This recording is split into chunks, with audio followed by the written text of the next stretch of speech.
सबसे पहला क्वेश्चन है हमारा, घुमक्कड़ शब्द में कौन सा शब्द प्रयुक्त लगा हुआ है। यहाँ पर कहा गया आपको बताना है प्रत्यय कौन सा लगा हुआ है। पहला ऑप्शन है हमारा अक्कड़, दूसरा है हमारा ओड़ा, या फिर आक, या फिर उक। अगर आप सवाल का जवाब जानते हैं तो फिर कमेंट सेक्शन में जरूर बताएं। चलिए यहाँ पर हो जाए घुमक्कड़ का हमारा ऑप्शन नंबर ए यानी कि अक्कड़। इसमें जो घुमक्कड़ शब्द है इसमें कौन सा प्रत्यय है, तो हमारा अक्कड़ प्रत्यय है इसमें। चलते हैं अगले क्वेश्चन की ओर, जो कि है प्रश्न नंबर 2। देखिए यहाँ पर कहा गया डिबिया शब्द में प्रयुक्त प्रत्यय कौन सा है। पहला ऑप्शन है हमारा इया, दूसरा है ई, या फिर आ, या फिर इयत। आपको बताना है डिबिया शब्द में कौन सा प्रत्यय है। देखिए एक होते हैं प्रत्यय, एक होता है उपसर्ग। प्रत्यय जो है शब्द के पीछे लगाए जाते हैं और उपसर्ग शब्द के आगे। तो यहाँ पर आपको बताना है कि प्रत्यय क्या है। तो यहाँ पर सही आंसर हो जाएगा हमारा ऑप्शन नंबर ए यानी कि इया, यानी कि डिबिया शब्द में कौन है प्रत्यय, इया। चलते हैं अगले क्वेश्चन की ओर, जो कि है प्रश्न नंबर 3। यहाँ पर आगे भिक्षुक में कौन सा प्रत्यय लगा हुआ है। पहला ऑप्शन है हमारा अक लगा हुआ है, या फिर उक लगा हुआ है, या ऑप्शन नंबर सी हमारा है इक लगा हुआ है, या फिर का।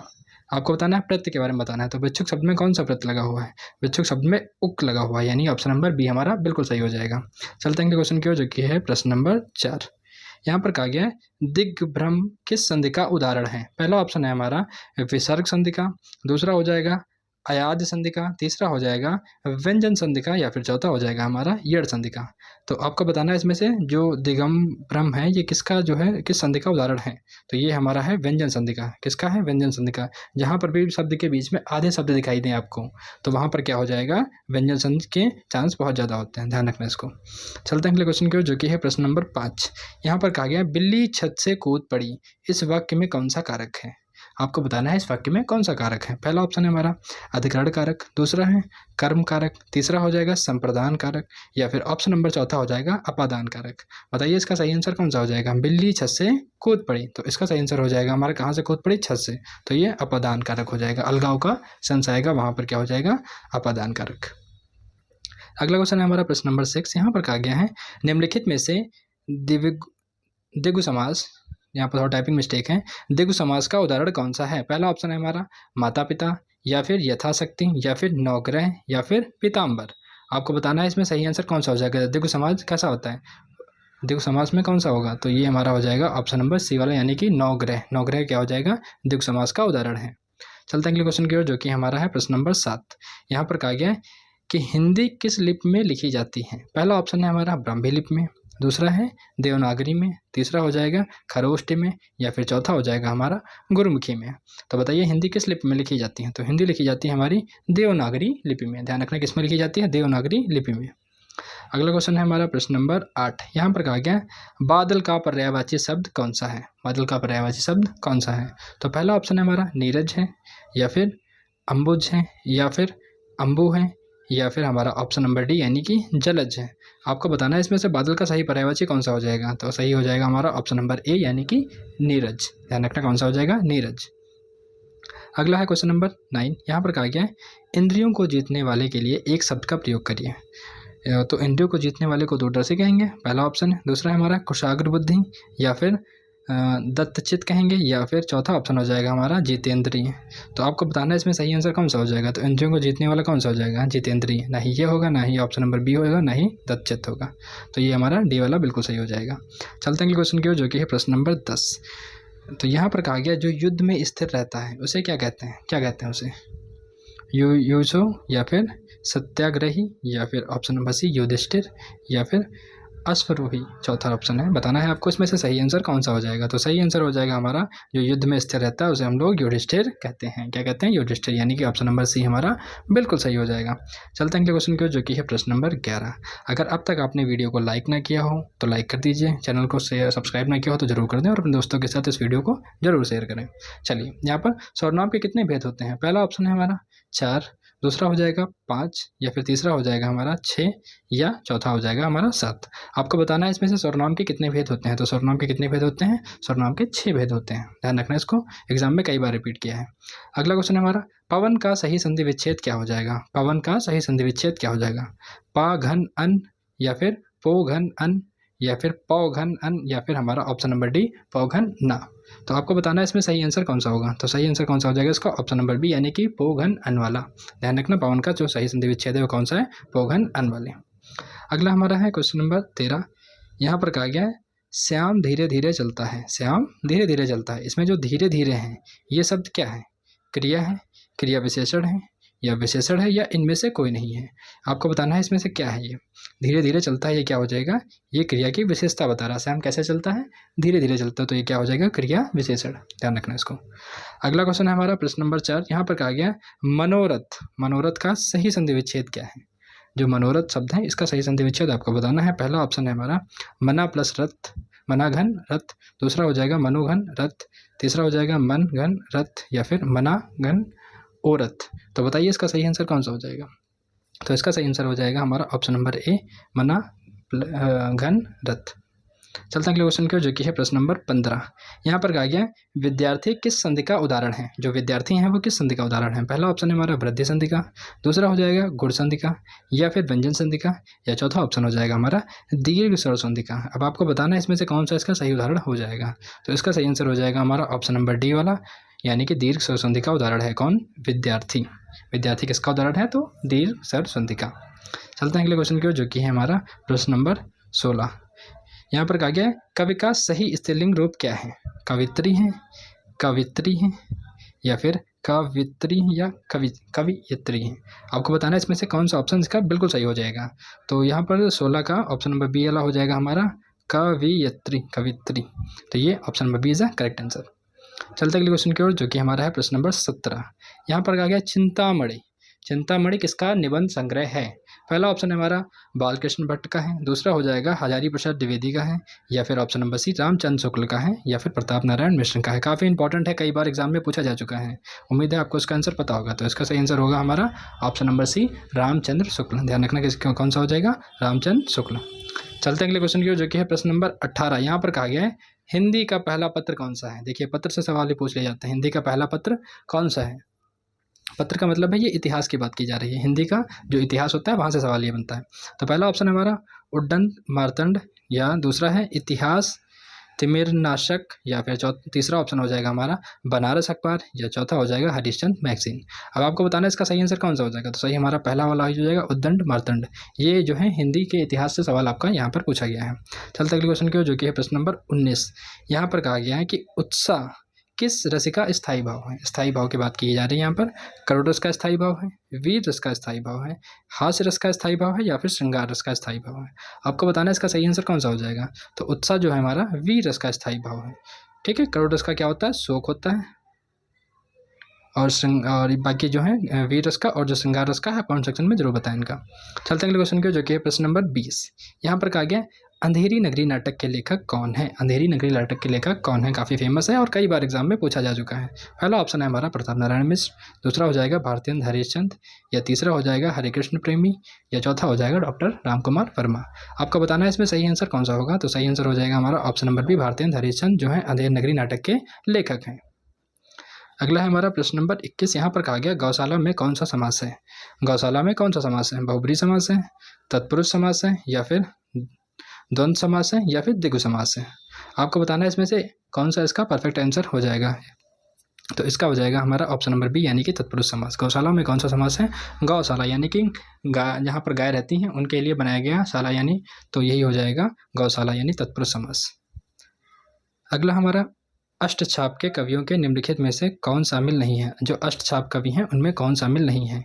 कुंभनदास, या फिर कृष्णदास, या फिर नाभादास, या फिर नंददास। आपको बताना है इसमें से कौन से ऐसे कवि हैं जो शामिल नहीं हैं। मतलब 3 लोग शामिल हैं और एक जो है ऐसे हैं जो शामिल नहीं हैं। तो कुंभनदास शामिल हैं, कृष्णदास भी शामिल है, नाभादास शामिल नहीं है किसमें? अष्टछाप में। बाकी नंददास भी शामिल है, यानी हमारा यही आंसर बिल्कुल सही हो जाए, क्योंकि हमसे पूछा गया था नहीं है। तो ऑप्शन नंबर सी वाला हमारा बिल्कुल करेक्ट हो जाएगा। अगला क्वेश्चन है हमारा प्रश्न नंबर 23। यहाँ पर कहा गया ऋजु शब्द का विलोम शब्द क्या है? ऋजु शब्द का विलोम शब्द क्या है? पहला ऑप्शन है हमारा सरल है, दूसरा है वक्र है, तीसरा है हमारा त्रिकोण है, या फिर चौथा हो जाएगा सीधा है। आपको बताना है इसमें से सही आंसर कौन सा हो जाएगा। तो ऋजु शब्द का जो विलोम है वो कौन है? त्रिकोण है, यानी कि ऑप्शन नंबर सी एकदम परफेक्ट आंसर हो जाएगा। चलिए अगले क्वेश्चन की ओर, जो कि है प्रश्न नंबर 24। चलिए देखते हैं प्रश्न नंबर 24। यहाँ पर कहा गया रामधारी सिंह दिनकर को उर्वशी के लिए ज्ञानपीठ पुरस्कार किस वर्ष मिला था? तो यहाँ पर आपसे ऐसे सवाल पूछे जा सकते हैं सन वाले। तो काफ़ी डिफिकल्ट होता है क्वेश्चन, लेकिन अब पूछे गए हैं तो करना ही है। पहला ऑप्शन है हमारा 1970 में उर्वशी के लिए मिला था इनको, दूसरा है 1971, तीसरा है 1972 या फिर चौथा हो जाएगा हमारा 1973। आपको बताना है इसका सही आंसर कौन सा हो जाएगा। सबसे पहली बात तो ये ध्यान रखिएगा कि रामधारी सिंह को किसके लिए मिला है, उर्वशी के लिए ज्ञानपीठ पुरस्कार मिला है। सबसे पहली बात आपको ये ध्यान रखनी है। फिर किस साल मिला है, कौन से ईयर में मिला है, तो 1972 में, 1972 में ध्यान रखना है इसको। रामधारी सिंह दिनकर को किसके लिए, उर्वशी के लिए, और कब मिला है, 1972 में, ध्यान रखना है इसको। चलते हैं अगले क्वेश्चन की ओर, जो कि है प्रश्न नंबर 25। यहाँ पर कहा गया संतान शब्द का व्याकरण की दृष्टि से क्या है। मतलब संतान शब्द क्या है, स्त्रीलिंग है या फिर पुल्लिंग है, उसका आपको लिंग बताना है। उभयलिंग है या फिर नपुंसकलिंग है। तो यहाँ पर कौन सा इसका सही आंसर हो जाएगा, संतान। तो संतान क्या हो जाएगा, ऑप्शन नंबर बी, ये जो है पुल्लिंग में आता है। क्या हो जाएगा, पुल्लिंग में।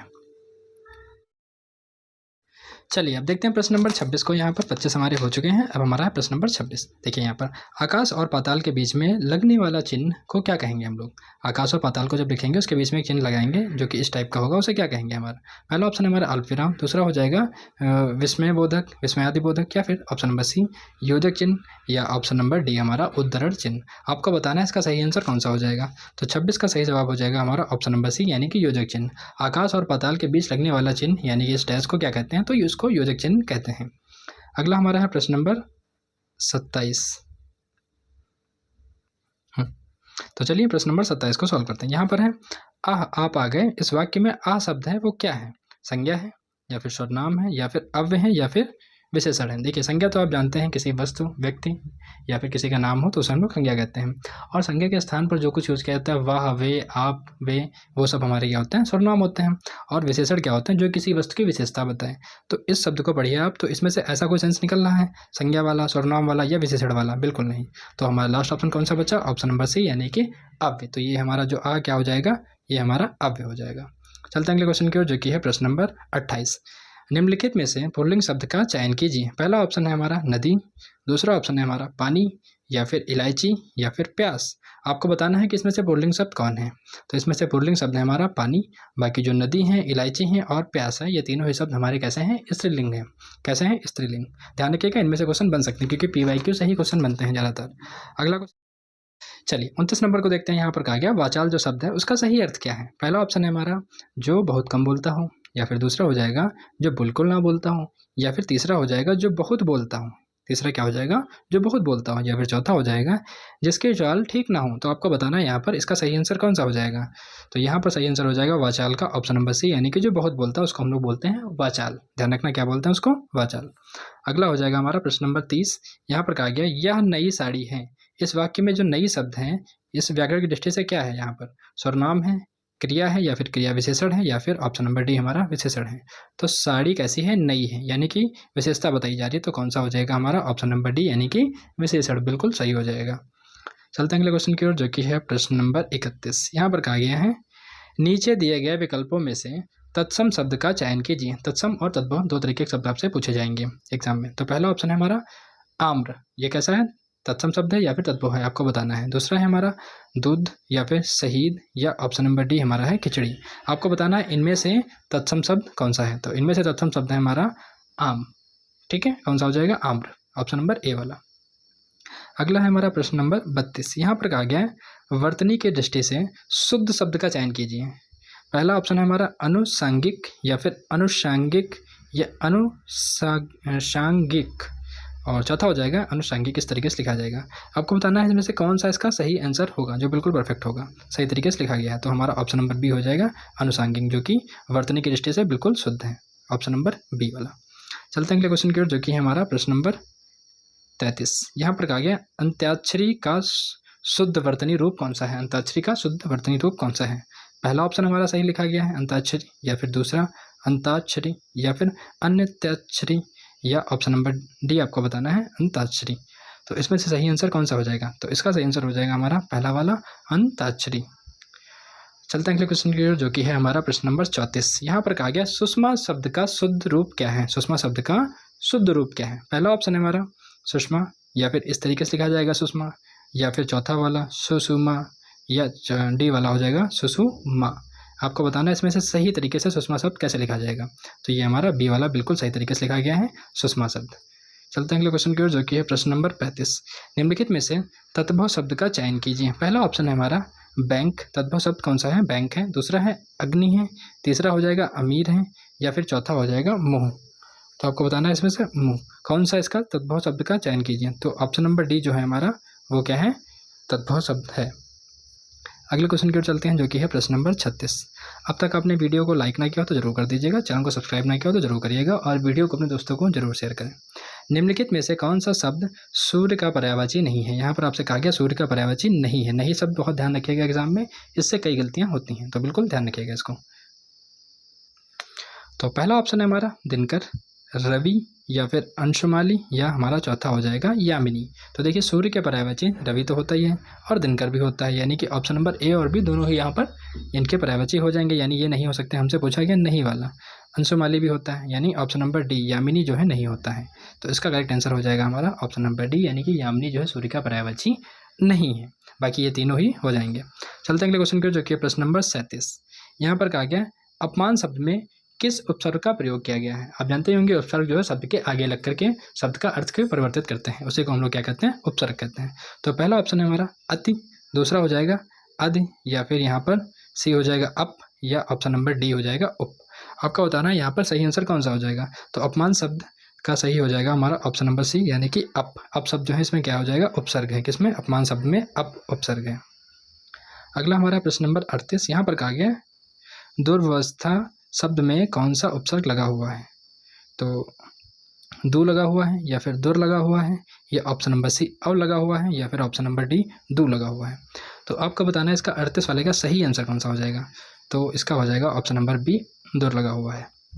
आगे चलते हैं अगले क्वेश्चन की ओर, जो कि है प्रश्न नंबर 39। यहाँ पर कहा गया है पराजय शब्द में प्रयुक्त उपसर्ग कौन सा है। पहला ऑप्शन है हमारा पर, या फिर दूसरा हो जाएगा प्र, या सी हमारा हो जाएगा परा, या फिर ऑप्शन नंबर डी हो जाएगा जे। आपको बताना है उपसर्ग। तो पहले आगे कौन सा लगा हुआ है, परा, यानी कि ऑप्शन नंबर सी हमारा बिल्कुल सही हो जाएगा। इसका सी वाला सही हो जाएगा। अगला क्वेश्चन है हमारा प्रश्न नंबर 40। कार्य के आरंभ में ही विघ्न पड़ना, कार्य के शुरुआत में ही कोई विपदा आ जाना, कोई परेशानी हो जाना, यानी विघ्न पड़ना, यह किस मुहावरे का अर्थ है। पहला है सिर पर भूत सवार हो जाना, या फिर सिर मुड़ते ही ओले पड़ना, या फिर सिर पर तलवार लटकना, या ऑप्शन नंबर डी हो जाएगा नाक में दम होना। आपको बताना है इसमें सही आंसर कौन सा हो जाएगा। कार्य के आरंभ में ही विघ्न पड़ना यह किस मुहावरे का अर्थ है। तो यह किसका अर्थ है, ऑप्शन नंबर बी सिर मुड़वाते ही ओले पड़ना। उम्मीद है ये आप सभी को आता होगा। Option number B is correct. चलते हैं अगले क्वेश्चन की ओर, जो कि है प्रश्न नंबर 41 यानी कि 41। यहाँ पर है दशरथ सुत त्रिलोक का बखाना, राम नाम का मरम आना, मरम है आना, यह पंक्ति किस रचनाकार की है। दशरथ सुत त्रिलोक बखाना, राम नाम का मरम है आना, इस पंक्ति को आपको बताना है कि किस रचनाकार ने इसको लिखा है। पहला ऑप्शन है हमारा तुलसीदास जी ने लिखा है, दूसरा है कबीरदास, तीसरा है केशवदास ने, या फिर चौथा हो जाएगा सूरदास ने। कुछ प्रमुख पंक्तियां हैं, उनको आपको पढ़ना होगा जो आपके एग्जाम में पूछी जाएंगी आपसे। तो इसका सही आंसर कौन सा हो जाएगा। तो 41 का सही हो जाएगा कबीरदास। 41 का कौन सा हो जाएगा, कबीरदास। चलता अगले क्वेश्चन की ओर, जो कि है प्रश्न नंबर 42। अतिशोधो स्नो को मार्ग, यह प्रसिद्ध पंक्ति किसकी है। पहला ऑप्शन है हमारा आलम की है, दूसरा है बोधा की है, तीसरा हो जाएगा ठाकुर की है, या फिर चौथा हो जाएगा धनानंद की है। अब आपको बताना है कि यह जो लाइन है ये किस लेखक की है। तो आपको बताना है 42 का कौन सा आंसर सही हो जाएगा। तो 42 का सही हो जाएगा हमारा ऑप्शन नंबर डी धनानंद की है। इन लाइनों को जो PYQ में पूछी गई हैं उन सबको याद कर लीजिए, उसी में से आपके एग्जाम में कोई ना कोई आ जाएंगे, क्योंकि ऐसे याद करना तो बहुत ही मुश्किल हो जाएगा ना। कुछ इंपॉर्टेंट है उन्हीं को पढ़ लीजिए। अगला हमारा है 43 नंबर। कालिंदी का पर्यायवाची शब्द निम्नलिखित में से कौन सा है। कालिंदी का पर्यायवाची शब्द कौन सा है। पहला ऑप्शन है हमारा सरस्वती, दूसरा हो जाएगा लक्ष्मी, तीसरा हो जाएगा गंगा, या फिर चौथा हो जाएगा हमारा यमुना। अब आपको बताना है इसका पर्यायवाची शब्द कौन सा है। तो इसका सही आंसर हो जाएगा हमारा ऑप्शन नंबर डी यमुना। कौन सा, यमुना। अगला क्वेश्चन है हमारा प्रश्न नंबर 44। यहाँ पर कहा गया प्रेम सागर के रचनाकार कौन है। प्रेम सागर रचना किसकी है। पहला ऑप्शन है हमारा सदल मिश्रा की है, दूसरा है लल्लू लाल जी की है, या फिर मुंशी ईसा अल्लाह खान की हैं, या फिर ऑप्शन नंबर डी सदा सुख लाल जी की हैं। आपको बताना है इसमें से सही आंसर कौन सा हो जाएगा। तो यहाँ पर इसका सही आंसर कौन सा हो जाएगा, 44 का आपको बताना है। तो इसका सही आंसर हो जाएगा हमारा ऑप्शन नंबर बी यानी कि लल्लू लाल जी। जो प्रेम सागर रचनाकार हैं वो किसकी रचना है, तो लल्लू लाल जी की है। चलते हैं अगले क्वेश्चन की ओर, जो कि है प्रश्न नंबर 45। यहाँ पर कहा गया व्युत्पत्ति के आधार पर संज्ञा के कितने भेद होते हैं। व्युत्पत्ति के आधार पर संज्ञा के कितने भेद होते हैं, इनको बिल्कुल ध्यान रखिएगा, ये आपसे कई बार पूछे जाएंगे। सर्वनाम के कितने भेद होते हैं और संज्ञा के कितने भेद होते हैं। तो पहला ऑप्शन हमारा 3 होते हैं, या फिर बी यानी कि 4 होते हैं, ऑप्शन नंबर सी यानी कि 5 होते हैं, या फिर 6 होते हैं। आपको बताना है कि संज्ञा के कितने भेद होते हैं व्युत्पत्ति के आधार पर। तो यहाँ 45 का हमारा बिल्कुल पहला वाला सही हो जाएगा। 3 प्रकार के होते हैं, ठीक है, ध्यान रखना इसको। चलते हैं अगले क्वेश्चन की ओर, जो कि है प्रश्न नंबर 46। हिंदी के शब्दों का निर्धारण किसके आधार पर किया जाता है? पहला ऑप्शन है हमारा संज्ञा के आधार पर, दूसरा है सर्वनाम के आधार पर, या फिर क्रिया के आधार पर, या फिर प्रत्यय के आधार पर। आपको बताना है इसका सही आंसर कौन सा हो जाएगा। तो इसका सही आंसर हो जाएगा हमारा ऑप्शन नंबर सी, यानी कि क्रिया के आधार पर लिंग का निर्धारण किया जाता है। अगला क्वेश्चन है हमारा प्रश्न नंबर 47। यहाँ पर कहा गया है हिंदी व्याकरण में कारक के कुल कितने भेद होते हैं? कारक के कुल कितने भेद होते हैं? 7 होते हैं, 8 होते हैं, या फिर 9 होते हैं, या 10 होते हैं। ये भेद के क्वेश्चन आपसे डायरेक्ट पूछे जाते हैं, तो इनको बिल्कुल ध्यान कर लीजिएगा, अच्छे से याद कर लीजिएगा। तो ऑप्शन नंबर बी यहाँ पर बिल्कुल सही हो जाएगा। यहाँ कितने होते हैं? 8 होते हैं। अगला है हमारा प्रश्न नंबर 48। यहाँ पर कहा गया है घा वर्ण का उच्चारण कौन सा है? तो पहला है मूर्धन्य, फिर कंठव, तालव्य, या फिर दंत। आपको बताना है इसमें से कहाँ से जो है उच्चारण स्थान है। ये हमारा जो है वर्णमाला से आया हुआ क्वेश्चन है यहाँ पर। तो हमारा ऑप्शन नंबर बी बिल्कुल सही हो जाएगा। कौन सा हो जाएगा? कंठ से ये सब जो है उच्चारण किया जाता है, उच्चारण स्थान है इसका। अगला हमारा है 49 नंबर। काशी नागरी प्रचारणी सभा की स्थापना किस वर्ष की गई थी? काफ़ी इंपॉर्टेंट क्वेश्चन है, कई बार एग्जाम में पूछा गया। तो ये कब की गई थी? 1893 में। कब की गई थी? 1893 में, ध्यान रखना है इसको। अगला क्वेश्चन है हमारा 50 नंबर, जो कि इस वीडियो का लास्ट क्वेश्चन है। अगले जो क्वेश्चन होंगे वो हम लोग अगली वीडियो में कवर करेंगे, तो वीडियो को उसको भी जरूर देखिएगा, ताकि आपके जो है हिंदी के सारे PYQs कवर हो जाएं। देखिए यहाँ पर कहा गया तरणी का पर्यायवाची शब्द क्या है? पहला ऑप्शन है हमारा सूर्य, नाम, युवती, या फिर नदी। इनमें से कौन सा इसका सही शब्द आंसर हो जाएगा? तो आपको बताना है सही आंसर कौन सा हो जाएगा। तरणी जो है पर्यायवाची किसका है? सूर्य का है। बाकी नाम, युवती और नदी ये तीनों ही गलत हो जाएंगे। तो option number A is correct. अगर अब तक आपको वीडियो पसंद आई हुई है तो वीडियो को लाइक करिएगा और चैनल को सब्सक्राइब करना बिल्कुल ना भूलिएगा। Thank you for watching. हमारा अनुपम का पर्यायवाची शब्द निम्नलिखित में से कौन सा है? आपको बताना है कि अनुपम का पर्यायवाची शब्द कौन सा है। पहला ऑप्शन है हमारा अपूर्व, दूसरा हो जाएगा अद्भुत, तीसरा हो जाएगा अद्वितीय, या फिर चौथा ऑप्शन है हमारा अनूठा। तो इसमें से अनुपम का पर्यायवाची शब्द कौन सा हो जाएगा? तो अनुपम का पर्यायवाची शब्द होगा अद्वितीय। बाकी अपूर्व और अद्भुत और अनूठा ये तीनों ही गलत हो जाएंगे। तो ऑप्शन नंबर सी हमारा सही हो जाएगा। चलिए अगले क्वेश्चन की ओर, जो कि है प्रश्न नंबर 52। यहाँ पर कहा गया है कान का कच्चा होना, कान का कच्चा होना, इस मुहावरे का सही अर्थ क्या है? पहला ऑप्शन है हमारा कम सुनना, दूसरा है सुनी बात पर विश्वास करना, तीसरा हो जाएगा दूसरे की बात ना मानना, या चौथा हो जाएगा कान का कमजोर होना। आपको बताना है इसमें सही आंसर कौन सा हो जाएगा। इस मुहावरे का सही अर्थ कान का कच्चा होना, तो ये हो जाएगा हमारा सुनी बात पर विश्वास करना। ठीक है, चलते हैं अगले क्वेश्चन की ओर, जो कि है हमारा प्रश्न नंबर 53। यहाँ पर कहा गया है क्षण वर्ग किसके योग से बना हुआ, मतलब छह जो वर्ड हैं ये किसके योग से बना हुआ है? पहला ऑप्शन है हमारा का घन चा, अगला है का घन चा, या फिर ऑप्शन नंबर सी है हमारा का घन छा, या फिर ऑप्शन डी है का घन शा। ऐसे एग्जाम में आपसे कई बार क्वेश्चन पूछे जाएंगे जो कि हमारे वर्णमाला चैप्टर से हैं। तो आपको बताना है इसका सही आंसर कौन सा हो जाएगा। सही हो जाएगा हमारा का घन छा वाला, ये वाला शा वाला बिल्कुल सही हो जाएगा, जो मिलकर के छतरी छा का निर्माण करता है। ठीक है, चलिए अगले क्वेश्चन की, जो कि है प्रश्न नंबर 54। यहाँ पर है निम्नलिखित में से शुद्ध वर्तनी वाले शब्द का चयन कीजिए। पहला ऑप्शन है हमारा अप्रश्यता, या फिर ऐसे लिखा जाएगा अप्रश्यता, या ऑप्शन नंबर सी वाला अप्रश्यता, या फिर असुप्रश्यता। बताना है आपको सही आंसर कौन सा है, मतलब सही तरीके से कौन सा लिखा हुआ है यहाँ पर। तो ऑप्शन नंबर बी यहाँ पर बिल्कुल सही तरीके से लिखा हुआ है। ये जो है इंपॉर्टेंट है, ध्यान रखना इसको। प्रीवियस ईयर क्वेश्चन वाले जितने भी हैं वो सारे ही इंपॉर्टेंट हैं। अगला है हमारा प्रश्न नंबर 55। यहाँ पर कहा गया पावन शब्द का सही संधि विच्छेद बताना है आपको। पावन शब्द का सही संधि विच्छेद, तो पहला ऑप्शन है पा प्लस वन, दूसरा है पो प्लस एन, या तीसरा हो जाएगा पौ प्लस एन, या हमारा चौथा हो जाएगा पौ प्लस ना। तो आपको बताना है 55 का सही आंसर कौन सा हो जाएगा। तो यहाँ पर सही आंसर हो जाएगा हमारा ऑप्शन नंबर बी, यानी कि पो प्लस एन। पो प्लस एन जो है पावन का सही संधि विच्छेद है। अगला क्वेश्चन है हमारा प्रश्न नंबर 56। यहाँ पर कहा गया पुनर्जन्म शब्द का, यहाँ पर वर्ड गलत है, इसको अवॉइड करिए। पुनर्जन्म शब्द का सही संधि विच्छेद क्या है? पहला ऑप्शन है हमारा पुनर्घन जन्म, या फिर पुनुघन जन्म, या फिर पुनः घन जन्म, या फिर ऑप्शन नंबर डी हमारा हो जाएगा। बताना है आपको सही आंसर कौन सा होगा इसका। तो यहाँ पर जो है पुनर्जन्म का जो है सही आंसर हो जाएगा ऑप्शन नंबर सी वाला पुनः घन जन्म। ठीक है, ऑप्शन नंबर सी वाला। अगला क्वेश्चन हमारा प्रश्न नंबर 57। यहाँ पर कहा गया इत्यादि शब्द में निम्नलिखित में से कौन सी संधि है? इत्यादि शब्द में आपको बतानी है कौन सी संधि है।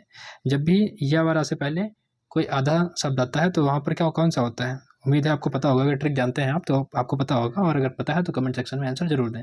पहला ऑप्शन है हमारा यड़ संधि, दूसरा है हमारा वृद्धि संधि, तीसरा है हमारा गुण संधि, और चौथा है हमारा दीर्घ संधि। तो जब भी या वा से पहले आधा अक्षर आता है तो वहाँ पर हमारा ज़्यादातर यड़ संधि ही होता है। मैक्सिमम चांस है कि यड़ संधि ही होगा, ध्यान रखना है यहाँ पर। तो कौन सा हो जाएगा? ऑप्शन नंबर ए वाला हमारा बिल्कुल करेक्ट हो जाएगा। चलते हैं अगले क्वेश्चन की ओर, जो कि है प्रश्न नंबर 58। अगर अब तक आपने वीडियो को लाइक ना किया हो तो कर दीजिएगा, चैनल पर नए हो तो जरूर चैनल को सब्सक्राइब कर दीजिए, और चैनल पे अदर इंपॉर्टेंट वीडियोस पड़ी हुई हैं यूपी टेट और सीटेट के रिगार्डिंग, उनको भी जरूर देखिए, जो आपके एग्जाम के लिए डेफिनेटली वेरी वेरी हेल्पफुल होंगी। कम टाइम में बहुत ज़्यादा PYQs हमने कवर किए हैं, 100 PYQs से ज़्यादा जो है एक घंटे में कवर करती हैं, तो उनको जरूर देखिए वो, क्योंकि आपके एग्जाम के लिए बहुत ही हेल्पफुल होंगे वो।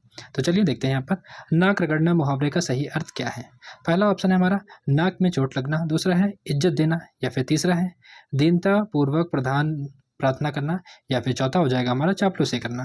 आपको बताना है नाक रगड़ना का सही आंसर कौन सा होगा, तो दीनता पूर्वक प्रार्थना करना, ऑप्शन नंबर सी वाला हमारा बिल्कुल सही हो जाएगा। उम्मीद है सबको आता होगा। अगला है 59 नंबर, उन्मूलन शब्द का सही विलोम शब्द क्या है। पहला हमारा है उत्थान, दूसरा हो जाएगा हमारा उत्कर्ष, तीसरा है हमारा रोपड़, या चौथा हो जाएगा हमारा अवनति। आपको बताना है इसमें से सही आंसर कौन सा होगा। तो उन्मूलन शब्द का जो सही विलोम शब्द है वो कौन सा हो जाएगा, रोपड़। क्या हो जाएगा, रोपड़। ध्यान रखना ऑप्शन नंबर सी वाला हमारा बिल्कुल सही हो जाएगा। चलते हैं अगले क्वेश्चन की ओर, जो कि है प्रश्न नंबर 60। यहाँ पर कहा गया महावीर प्रसाद द्विवेदी ने आदिकाल को क्या कहा है। ये यहाँ पर हमारे इतिहास से सवाल आते हैं। पहला ऑप्शन हमारा चरण काल कहा है, चरण काल यहाँ पर लिखा है लेकिन चरण काल होता है। अगला हमारा आदिकाल, या फिर वीर काल, या फिर बीज व्यापन काल। आपको बताना है इसमें से महावीर प्रसाद द्विवेदी ने आदिकाल को, किसको, आदिकाल को क्या संज्ञा दी है। तो आदिकाल को उन्होंने क्या संज्ञा दी है, बीज विपन काल। ऑप्शन नंबर डी वाला हमारा बिल्कुल सही हो जाएगा। ध्यान रखना कौन सा, बीज विपन काल। अगला हमारा है प्रश्न नंबर 61। यहाँ पर कहा गया कपटी मित्र के लिए सही मुहावरा कौन सा है।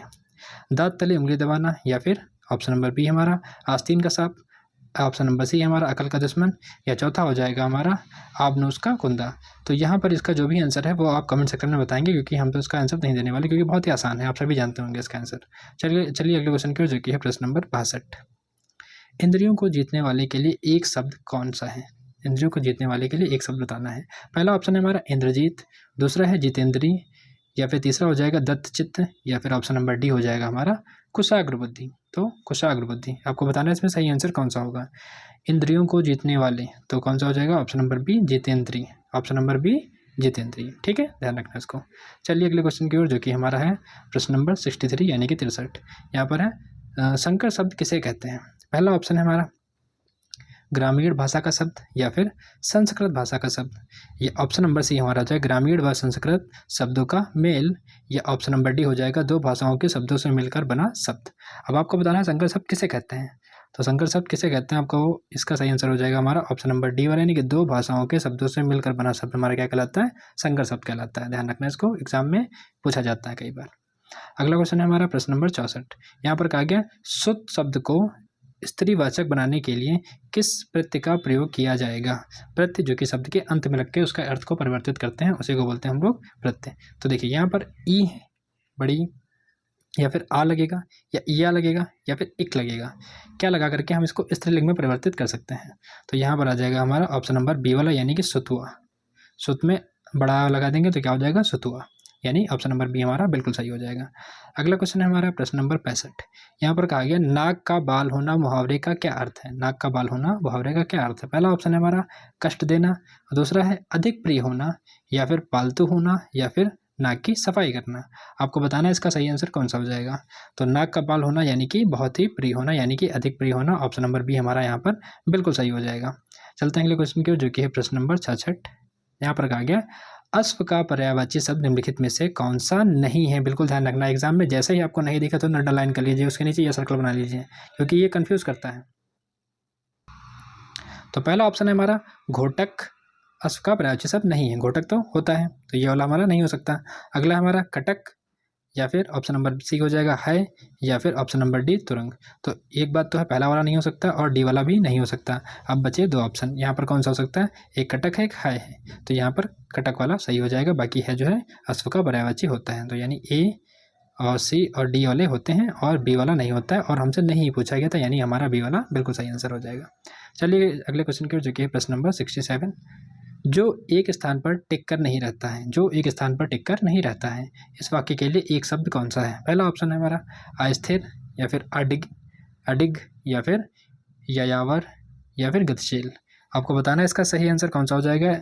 जो एक स्थान पर टिक कर नहीं रहता है उसके लिए एक शब्द कौन सा हो जाएगा। तो उसके लिए ये शब्द हो जाएगा ऑप्शन नंबर सी यायावर। क्या हो जाएगा, ऑप्शन नंबर सी यायावर। ध्यान रखना इसको। चलिए अगले क्वेश्चन की ओर, जो कि है प्रश्न नंबर 68। बुंदेल हर बोलो के मुँह हमने सुनी कहानी थी, खूब लड़ी मर्दानी वह तो झांसी वाली रानी थी। इन पंक्तियों की रचना के रचयिता मतलब इन पंक्तियों को किसके रचयिता के द्वारा लिखा गया है? पहला ऑप्शन है हमारा माखनलाल चतुर्वेदी, दूसरा है सुभद्रा कुमारी चौहान या फिर सोहनलाल द्विवेदी या रामनरेश त्रिपाठी। उम्मीद है काफ़ी चर्चित लाइन है, तो आप सभी को पता होगा इसका आंसर कौन सा हो जाएगा, सुभद्रा कुमारी चौहान। ध्यान रखना कौन किसने लिखा है, सुभद्रा कुमारी चौहान ने। अगला है हमारा प्रश्न नंबर 69, जहाँ जो कि कहा गया समाज शब्द का अर्थ क्या होता है? समाज शब्द का अर्थ क्या होता है? पहला ऑप्शन है हमारा संक्षेप, दूसरा हो जाएगा विच्छेद, तीसरा हो जाएगा विस्तार या फिर चौथा हो जाएगा नवीन अर्थ। आपको बताना है इसका सही आंसर कौन सा हो जाएगा। तो समाज शब्द का जो सही अर्थ है वो कौन सा हो जाएगा हमारा, संक्षेप। ध्यान रखना क्या हो जाएगा, संक्षेप। अगले क्वेश्चन की ओर चलते हैं जो कि हमारा प्रश्न नंबर 70, भाषा के संबंध में उपचारात्मक शिक्षण का मुख्य उद्देश्य क्या है? फिर से पढ़ लीजिए, भाषा के संबंध में उपचारात्मक शिक्षण का मुख्य उद्देश्य क्या है? पहला ऑप्शन है हमारा छात्रों की कठिनाइयों की पहचान और उनका निदान, या फिर छात्रों को अनुशासन में रखना, या ऑप्शन नंबर सी है परीक्षा की तैयारी करवाना, या ऑप्शन नंबर डी है हमारा पाठ्यपुस्तक के अभ्यास करवाना। तो आपको बताना है इसमें सही आंसर कौन सा हो जाएगा। तो सही आंसर हो जाएगा हमारा ऑप्शन नंबर ए, छात्रों की कठिनाइयों की पहचान और उनका निदान करना, यानी ऑप्शन नंबर ए हमारा बिल्कुल सही हो जाएगा। चलिए अगले क्वेश्चन की ओर जो कि है प्रश्न नंबर 71। यहाँ पर कहा गया प्रमुख भाषाई कौशलों के अंतर्गत निम्न में से कौन सा नहीं आता? प्रमुख भाषाई कौशल के अंतर्गत कौन सा नहीं आता है? तो सुनना, बोलना, हंसना या फिर लिखना। तो आप सभी जानते होंगे, अगर आपने थोड़ा सा भी पढ़ा होगा सीडीपी में या पेडागॉजी में, तो वहाँ पर 4 स्किल बताई जाती हैं लैंग्वेज की। भाषाई के कौशल जो है उसमें सुनना होता है, बोलना होता है और लिखना होता है, लेकिन हंसना नहीं होता, यानी ऑप्शन नंबर सी वाला हमारा नहीं होता है। और हमसे यहाँ पर नहीं ही पूछा गया, तो यानी हमारा ऑप्शन सही हो जाएगा सी वाला, यानी कि हंसना नहीं होता है, बाकी सुनना, बोलना, लिखना होता है। अगले क्वेश्चन की ओर जो कि चलते हैं जो कि है 72 नंबर, हिंदी दिवस प्रतिवर्ष कब मनाया जाता है? काफ़ी इंपॉर्टेंट क्वेश्चन है, कई एग्जाम में पूछा जाता है, उम्मीद है आप सभी को पता होगा। अगर नहीं पता तो फिर देख लेते हैं। यहाँ पर 14 सितंबर को मनाया जाता है, 5 सितंबर को मनाया जाता है, या फिर 2 अक्टूबर को, या फिर 26 जनवरी को। तो यहाँ पर सही आंसर कौन सा हो जाएगा 72 वाले का? तो सही आंसर हो जाएगा हमारा ऑप्शन नंबर ए, यानी कि 14 सितंबर को क्या मनाया जाता है, हिंदी दिवस मनाया जाता है। हर साल 14 सितंबर को ही मनाया जाता है। अगला हमारा प्रश्न नंबर 73। यहाँ पर कहा गया है काव्य शिक्षण का मुख्य उद्देश्य क्या है? पहला ऑप्शन है हमारा व्याकरणीय नियमों की जानकारी, दूसरा हो जाएगा शब्द भंडार में वृद्धि, या फिर रसानुभूति या आनंदभूति करना, या चौथा ऑप्शन हो जाएगा हमारा कविता का सस्वर पाठ कराना। अब आपको बताना है काव्य शिक्षण का प्रमुख उद्देश्य क्या है, बताइए। काव्य शिक्षण का जो प्रमुख उद्देश्य है वो है रसानुभूति और आनंदभूति कराना, यानी ऑप्शन नंबर सी हमारा बिल्कुल सही हो जाएगा। अगला है प्रश्न नंबर 74, देखते हैं इसको। मेरी गाय काली है, मेरी गाय क्या है, काली है। इस वाक्य में काली शब्द क्या है? इस वाक्य में काली शब्द क्या है? पहला ऑप्शन है हमारा सर्वनाम है, दूसरा है क्रिया है, या फिर विशेषण है, या फिर संज्ञा है। तो आपको बताना है 74 का कौन सा बिल्कुल सही आंसर हो जाएगा। तो हमारा हो जाएगा ऑप्शन नंबर सी, जो कि क्या है, मेरी गाय काली है। क्या है, विशेषता बता रहा है, कहीं ना कहीं गाय कैसी है, काली है, तो ये हमारा विशेषण हो जाएगा। अगले क्वेश्चन की ओर चलते हैं जो कि है प्रश्न नंबर 75।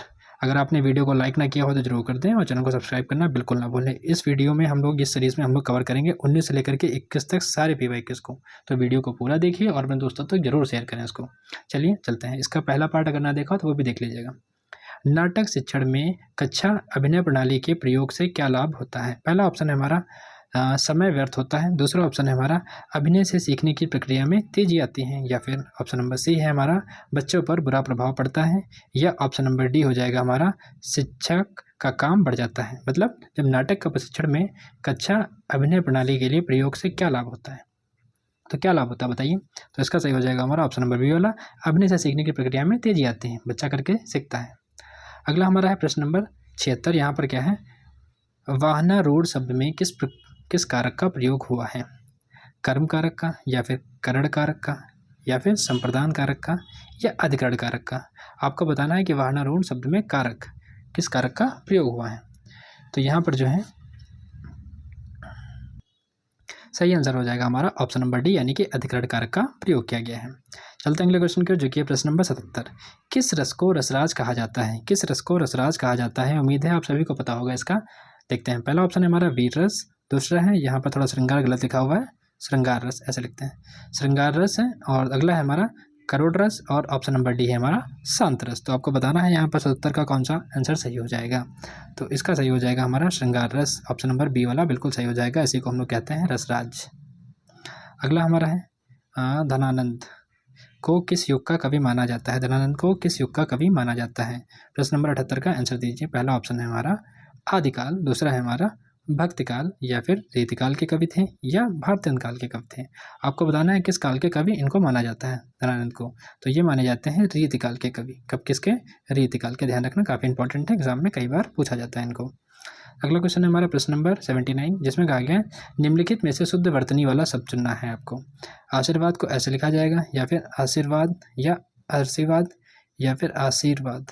अब आपको बताना है इसमें से सही आंसर कौन सा हो जाएगा। 79 का सही आंसर कौन सा होगा? ऑप्शन नंबर बी वाला। ध्यान रखना है इसको, बहुत ही माइन्यूट मिस्टेक होती है इनमें, तो इनको बार बार से रिपीट कर लीजिएगा, पढ़ लीजिएगा, जो कि आपके एग्जाम में गलती ना हो। अगला क्वेश्चन है हमारा प्रश्न नंबर 80, को जो है से किस कारक का चिन्हबोधक होता है? तो कर्ता ने कर्म को, कर्म हो जाएगा यहाँ पर, या फिर कर्ता हो जाएगा, करण हो जाएगा, संप्रदान हो जाएगा। आप सभी को पता होगा इसका आंसर यहाँ पर हमारा हो जाएगा ऑप्शन नंबर ए, यानी कि कर्म कारक। चलिए अगले क्वेश्चन की ओर, जो कि है प्रश्न नंबर 81। चलिए देखते हैं प्रश्न नंबर 81। यहाँ पर कहा गया है सच्चिदानंद हीरानंद वात्स्यायन का उपनाम क्या है? पहला ऑप्शन है हमारा हरिऔध है, दूसरा है निराला है, या फिर ऑप्शन नंबर सी हो जाएगा गुलेरी, या ऑप्शन नंबर डी है अज्ञे। तो सच्चिदानंद हीरानंद वात्स्यायन किसका नाम है उपनाम? ये अज्ञे जी का, इनका जो है इनका उपनाम क्या है? तो अज्ञे इनका उपनाम है। पूरा नाम क्या है इनका? सच्चिदानंद हीरानंद वात्स्यायन, और इनका उपनाम क्या है? तो अज्ञे है। ध्यान रखना है इसको। चलते हैं अगले क्वेश्चन की ओर, जो कि प्रश्न नंबर 82। बिहारी के क्या प्रसिद्ध हैं? बिहारी जो लेखक हैं उनका क्या प्रसिद्ध है? पद प्रसिद्ध है, या फिर सवैया प्रसिद्ध है, या फिर दोहा के लिए जाने जाते हैं, या फिर कविताएं प्रसिद्ध हैं इनकी। तो बताइए इनका क्या प्रसिद्ध है? तो बिहारी के जो हैं दोहे प्रसिद्ध हैं, बिहारी के दोहे प्रसिद्ध हैं। अगला है प्रश्न नंबर 83, पुनर्जन्म का सही संधि विच्छेद क्या होगा? पुनर्जन्म का सही संधि विच्छेद क्या है? पहला ऑप्शन है पुनः घन जन्म, या फिर पुनर्घन जन्म, पुनर्घन जन्म, या फिर पुनुघन जन्म। अब आपको बताना है 83 का सही आंसर कौन सा हो जाएगा। तो 83 का सही आंसर हो जाएगा हमारा ऑप्शन नंबर ए, यानी कि पुनर्घन जन्म। अगला है हमारा प्रश्न नंबर 84। यहाँ पर कहा गया है शोक किस रस का स्थायी भाव है? पहला हमारा है शांत रस का, दूसरा हो जाएगा करुण रस, तीसरा हो जाएगा हास्य रस, या चौथा हो जाएगा हमारा वीर रस। तो 84 का बताइए सही आंसर कौन सा हो जाएगा। तो शोक किस रस का स्थायी भाव है? तो ये है करुण रस का स्थायी भाव। ये किसका हो जाएगा? करुण रस का स्थायी भाव। अगला हमारा है प्रश्न नंबर 85, सूरदास ने किस भाषा में सूर सागर की रचना की है? सूरदास ने किस भाषा में सूर सागर की रचना की है? पहला ऑप्शन है हमारा अवधी में, दूसरा है ब्रजभाषा में, तीसरा है खड़ी बोली में, या चौथा हो जाएगा राजस्थानी में। आपको बताना है सूरदास ने किस भाषा में सूर सागर की रचना की है। तो 85 का हमारा कौन सा सही आंसर हो जाएगा? तो किसमें की है? ब्रजभाषा में की है। ध्यान रखना किसमें की है? ब्रजभाषा में की है। कई बार एग्जाम में पूछा गया है ये, ठीक है। अगला क्वेश्चन है हमारा प्रश्न नंबर 86। यहाँ पर कहा गया है दोहे में कुल कितनी मात्राएं होती हैं? देखिए दोहे में कुल कितनी मात्राएं होती हैं, और दोहे का उल्टा कौन होता है? सोरठा होता है। ध्यान रखना क्या होता है दोहे का उल्टा? सोरठा। तो यहाँ पर जो आपको ध्यान रखना है 24 होती हैं, या फिर 26 होती हैं, या 28 होती हैं, या 30 होती हैं। बताइए दोहे में कुल कितनी मात्राएं होती हैं? तो दोहे में कुल 24 मात्राएं होती हैं। ध्यान रखना इसको। अगला क्वेश्चन है हमारा प्रश्न नंबर 87, जो अच्छे कुल में उत्पन्न हुआ हो वाक्यांश के लिए एक शब्द का क्या होगा? मतलब जो अच्छे कुल में उत्पन्न हुआ उसके लिए एक शब्द बताइए, वाक्यांश बताइए। पहला ऑप्शन है हमारा कुलीन, दूसरा हो जाएगा समृद्ध, तीसरा हो जाएगा धनी, या फिर ऑप्शन नंबर डी हो जाएगा कृपण। अब आपको बताना है इसका सही आंसर कौन सा होगा। तो जो अच्छे कुल में उत्पन्न हुआ हो उसको कहते हैं हम लोग क्या कहते हैं? कुलीन। कौन सा हो जाएगा? ऑप्शन नंबर ए वाला हमारा बिल्कुल सही हो जाएगा, कुलीन। अगला है हमारा प्रश्न नंबर 88, दाता शब्द का स्त्रीलिंग शब्द क्या होगा? दाता शब्द का स्त्रीलिंग क्या होगा? पहला ऑप्शन है हमारा दाती, दात्री हो जाएगा, या फिर ऑप्शन नंबर सी है दात्र हो जाएगा, या ऑप्शन नंबर डी है दात्रिका हो जाएगा। आपको बताना है इसका सही आंसर कौन सा हो जाएगा। तो दाता शब्द का जो स्त्रीलिंग है वो हमारा हो जाएगा दात्री। ध्यान रखना क्या हो जाएगा? दात्री। ऑप्शन नंबर बी बिल्कुल सही हो जाएगा। चलिए अगले क्वेश्चन की ओर, जो कि प्रश्न नंबर 89, लड़का पेड़ से गिरा, लड़का क्या हुआ? पेड़ से गिरा। इस वाक्य में कौन सा कारक है? पहला ऑप्शन है हमारा संप्रदान कारक है, दूसरा हो जाएगा कर्म कारक है। ध्यान रखना यहाँ पर पेड़ से गिरा लिखा है ना। अगला है हमारा अपादान कारक, और चौथा हो जाएगा करण कारक। तो यहाँ पर क्या हो जाएगा इसका सही आंसर? अपादान। क्या हो जाएगा? अपादान। अपादान कारक क्या होता है? यहाँ पर से का प्रयोग होता है और अलगाव का भाव आता है। कैसा? अलगाव का। तो लड़का पेड़ से गिरा क्या हो रहा है? पेड़ से अलग हो रहा है। तो कौन सा हो जाएगा यहाँ पर? अपादान कारक हो जाएगा। चलिए अगले क्वेश्चन की, जो कि प्रश्न नंबर 90 यानी कि 90। यहाँ पर कहा गया पापी शब्द में कौन सा विशेषण है? पहला हमारा ऑप्शन है संख्यावाचक विशेषण, दूसरा हमारा है सर्वनामिक विशेषण, तीसरा हमारा है गुणवाचक विशेषण, या फिर चौथा हो जाएगा हमारा परिमाणवाचक विशेषण। तो इसका सही आंसर कौन सा हो जाएगा बताइए। पापी शब्द में कौन सा विशेषण है? तो पापी शब्द में विशेषण है गुणवाचक। कैसा? उसके गुण बताया जा रहा है कि वो कैसा है, पापी आदमी है, तो ये कैसा हो जाएगा, गुणवाचक हो जाएगा। संख्या बताई नहीं जा रही है, सर्वनामिक भी नहीं है और परिमाण भी नहीं है, तो कौन सा हो जाएगा, गुणवाचक। अगला हमारा है 91 का, नवल सुंदर श्याम शरीर की सलज नीरज सी कंकलत थी। मतलब नवल सुंदर श्याम शरीर की सलज नीरज सी कंकलत थी, इनमें कौन सा अलंकार है? पहला ऑप्शन है हमारा उपमा अलंकार है, या फिर रूपक अलंकार है, या श्लेष अलंकार है, या उत्प्रेक्षा अलंकार है। अब यहाँ पर देखना है आपको, कहीं ना कहीं सा सी से जब भी कहीं आता है, कंपेयरिंग की जाती है, तो वहाँ पर कौन सा होता है? अगर आपने थोड़ा पढ़ा होगा तो आपको पता होगा, वहाँ पर उपमा अलंकार होता है। सा सी से कहीं पर आए तो वहाँ पर क्या हो जाएगा, उपमा अलंकार। अगला हमारा है प्रश्न नंबर 92, यानी कि बीजक किसकी रचना है? बहुत ही फेमस है, बीजक किसकी रचना है? कई बार एग्जाम में पूछी गई, जहाँ जहाँ हिंदी पूछी जाती है वहाँ अक्सर इसको पूछा जाता है। तो पहला ऑप्शन हमारा सूरदास की है, दूसरा है तुलसीदास की है, ऑप्शन नंबर सी है कबीरदास की है, या फिर ऑप्शन नंबर डी है जयसी की है। आपको बताना है कि जो है बीजक किसकी रचना है। तो बीजक जो है कबीरदास जी की रचना है। किसकी है? कबीरदास की है। ऑप्शन नंबर सी बिल्कुल सही हो जाएगा। अगले क्वेश्चन की ओर चलते हैं, जो कि प्रश्न नंबर 93। निम्नलिखित में से कौन अष्टछाप कवि का नहीं है? मतलब अष्टछाप का कवि नहीं है। पहला ऑप्शन है हमारा कुम्भन दास, या दूसरा हो जाएगा हमारा सूरदास, ऑप्शन नंबर सी हमारा है नाभादास, या फिर ऑप्शन नंबर डी हो जाएगा हमारा कृष्णदास। तो आपको बताना है अष्टछाप जो 8 कवि हैं उनमें से इसमें कौन नहीं है। तो यहाँ पर हो जाएगा हमारा ऑप्शन नंबर सी, यानी कि नाभादास जो है अष्टछाप कवि में नहीं है। ठीक है, बाकी कुंभन दास, सूरदास और कृष्णदास तीनों ही आ जाते हैं। अगले क्वेश्चन की ओर चलते हैं, जो कि है प्रश्न नंबर 94। यहाँ पर कहा गया है जो वाणी द्वारा व्यक्त ना किया जा सके वाक्य के लिए एक शब्द क्या है? पहला ऑप्शन है हमारा आत्म साक्षात्कार, दूसरा हो जाएगा स्वानुभूति, स्वानुभूति, अगला हो जाएगा हमारा अनिर्वाचनीय, या फिर ऑप्शन नंबर डी हो जाएगा हमारा रहस्य। तो आपको बताना है 94 का सही आंसर कौन सा हो जाएगा, जो वाणी द्वारा व्यक्त ना किया जा सके। इसके लिए सही आंसर हो जाएगा हमारा ऑप्शन नंबर सी अनिर्वचनीय। तो बिल्कुल सही हो जाएगा सी वाला, ध्यान रखना इसको। अगला क्वेश्चन है हमारा 95, आचरण की सभ्यता किसका निबंध है? आचरण की सभ्यता किसका निबंध है? पहला ऑप्शन है हमारा महावीर प्रसाद द्विवेदी का, दूसरा है हमारा सरदार पूर्ण सिंह का, ऑप्शन नंबर सी है रामचंद्र शुक्ल का, या ऑप्शन नंबर डी है पदम सिंह शर्मा का। आचरण की सभ्यता ये किसका निबंध है? तो ये किसका निबंध है? ये सरदार पूर्ण सिंह का है। ठीक है, ध्यान रखना किसका है, सरदार पूर्ण सिंह का। अगला हमारा है प्रश्न नंबर 96। यहाँ पर कहा गया भूषण किस काल के कवि थे? भूषण किस काल के कवि थे? पहला ऑप्शन है हमारा वीरगाथा काल, दूसरा है भक्तिकाल, तीसरा है रीतिकाल, या फिर हमारा चौथा हो जाएगा आदिकाल। आपको बताना है कि इसमें से कौन सा काल हो जाएगा ये। तो भूषण जो है किस काल के कवि हैं? रीतिकाल के कवि हैं। ध्यान रखना किसके हैं? रीतिकाल के। अगला हमारा है प्रश्न नंबर 97। यहाँ पर कहा गया उत्साह किस रस का स्थायी भाव है? पहला ऑप्शन है हमारा करुण रस का स्थायी भाव है, या फिर वीर रस का है, या हास्य रस का है, या फिर श्रृंगार रस का है। आपको बताना है कि उत्साह किसका है। आप सभी जानते हैं उत्साह जो है वीर रस का है, यानी कि ऑप्शन नंबर बी हमारा बिल्कुल सही हो जाएगा। चलिए अगले क्वेश्चन की ओर। तो ये सारे क्वेश्चन जो है आपके एग्जाम तक सारे कवर करेंगे, तो आप ये वीडियो को देखते रहिएगा और अपने दोस्तों तक शेयर जरूर करें। चलिए अगला है, और कमेंट करके भी जरूर बताएं कि वीडियो आपको कैसी लगी। अगला है कवितावली के रचनाकार कौन है? कवितावली जो कि एक रचना है जो कि किसके द्वारा लिखी गई है? पहला ऑप्शन है हमारा सूरदास जी के द्वारा, दूसरा है जयसी जी के द्वारा, या फिर तीसरा हो जाएगा तुलसीदास के द्वारा, या ऑप्शन नंबर डी है हमारा धनानंद के द्वारा। तो कवितावली के रचनाकार कौन है? तो यहाँ पर हो जाएगा हमारा ऑप्शन नंबर सी, यानी कि तुलसीदास है। क्या कौन है? तुलसीदास जी। अगला है प्रश्न नंबर 99। यहाँ पर कहा गया है विनय पत्रिका किस भाषा की रचना है? पहले हमारा ऑप्शन है अवधी की रचना है, या फिर अवधी भाषा में लिखी गई है, या दूसरी है खड़ी बोली में, या ऑप्शन नंबर सी है ब्रज भाषा में, या चौथी है अपभ्रंश में। आपको बताना है विनय पत्रिका किस भाषा की रचना है। तो ये किस भाषा की है? ब्रज भाषा की है। किसकी है? ब्रज भाषा की। ऑप्शन नंबर सी वाला हमारा बिल्कुल सही हो जाएगा। अगला है प्रश्न नंबर 100। यहाँ पर कहा गया टा वर्ग में किस प्रकार के व्यंजन आते हैं? टा वर्ग में किस प्रकार के व्यंजन आते हैं? ये कंठस्थ में आता है, या फिर तालव्य में आता है, या मूर्धन्य में आता है, या फिर दंत में आता है। आपको बताना है टावर किस में आता है। तो टा वर्ग आता है हमारा मूर्धन्य में। ध्यान रखना इसको।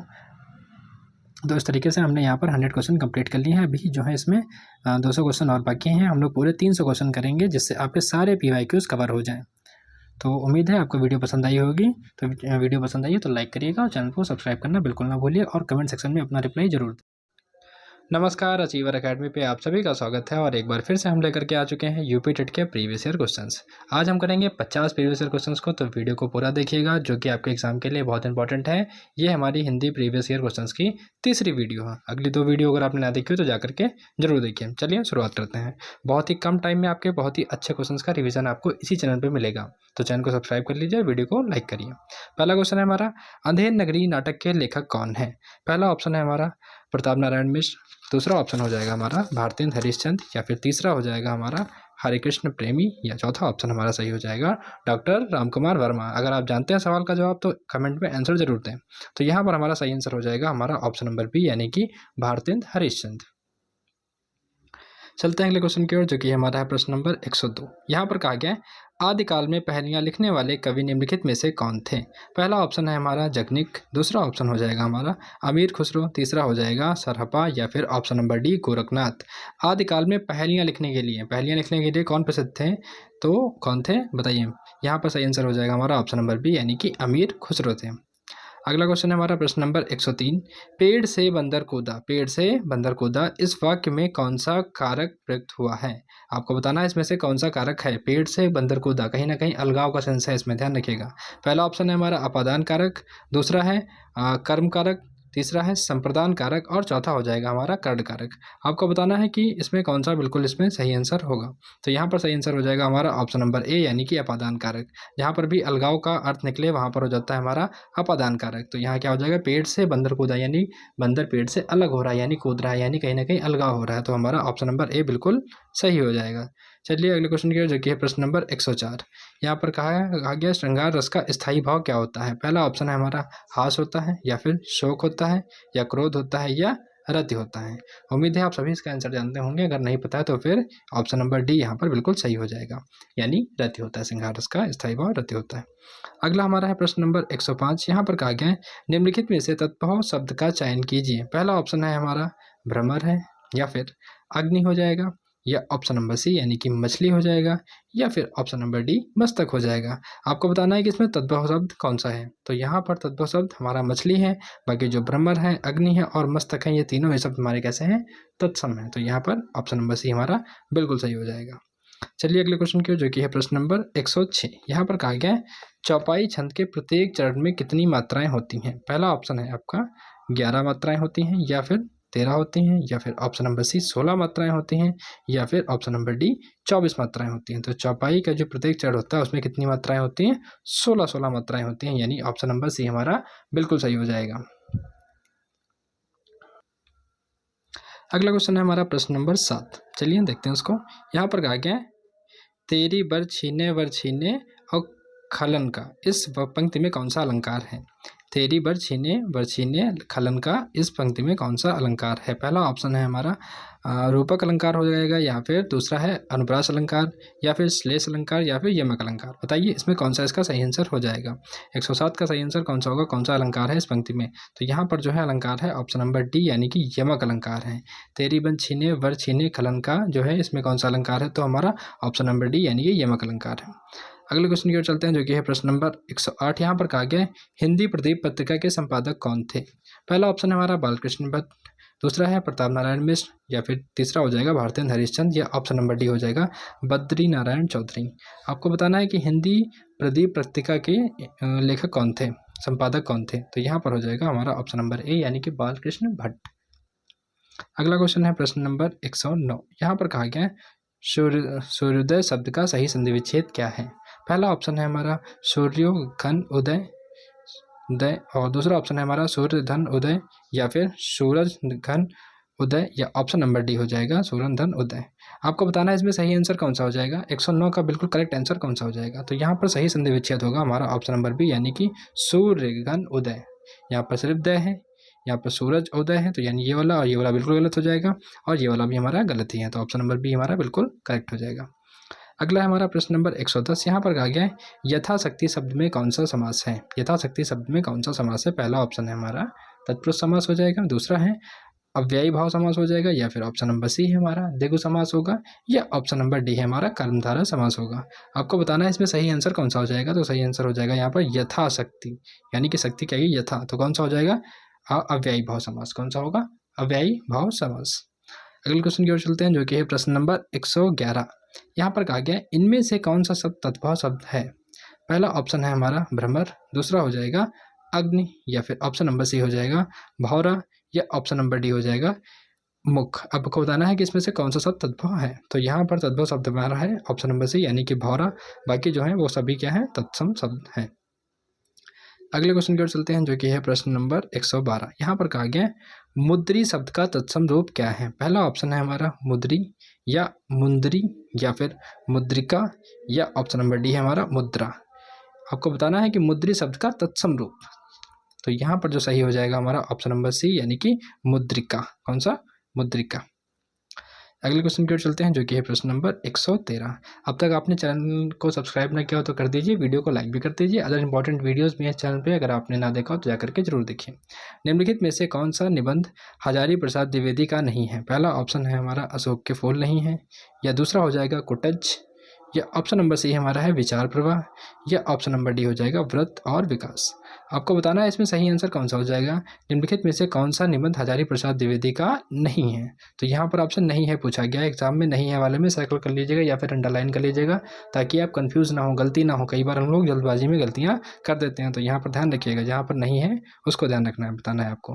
तो यहाँ पर हमारा ऑप्शन नंबर डी यानी कि व्रत और विकास जो है हजारी प्रसाद द्विवेदी का नहीं है। बाकी जो अशोक के फूल हैं, कुटज हैं और विचार प्रवाह, ये तीनों ही इनके प्रसिद्ध निबंध हैं। अगले क्वेश्चन की ओर चलते हैं जो कि हमारा है प्रश्न नंबर 114। यहाँ पर कहा गया परमाल रासों के रचयिता कौन है। परमाल रासों के रचयिता कौन है। पहला ऑप्शन है हमारा चंद्रप्रदायी है, दूसरा हो जाएगा नरपति नल्ला है, या फिर जगनिक है ऑप्शन नंबर सी, या ऑप्शन नंबर डी हो जाएगा भट्ट केदार। अब आपको बताना है परमाल रासों के रचयिता कौन है इनमें से, तो कौन हो जाएंगे। ऑप्शन नंबर सी हमारा है जगनिक। ध्यान रखना कौन हो जाएंगे, जगनिक। अगला क्वेश्चन है हमारा प्रश्न नंबर 115। यहाँ पर कहा गया दुल्हन गवाहू मंगलाचार्य हम घर आए राजा राम भरतार, यह प्रसिद्ध पंक्ति किसकी है। पहला ऑप्शन है हमारा तुलसीदास जी की है, या फिर कबीरदास की है, या ऑप्शन नंबर सी है सूरदास की है, या ऑप्शन नंबर डी है रैदास की है। तो एक बार देख लीजिए, दुल्हन गवाह मंगलाचार्य हम घर आए राजा राम भरतार। तो ध्यान रखना, इसको एग्जाम में हो सकता है इस बार भी रिपीट कर जाए क्योंकि ये सभी जो है इंपॉर्टेंट PYQs हैं। तो ये किसके द्वारा लिखी गई है, कबीरदास के द्वारा है। किसकी है, कबीरदास की प्रमुख प्रसिद्ध पंक्ति है। अगला हमारा प्रश्न नंबर 116।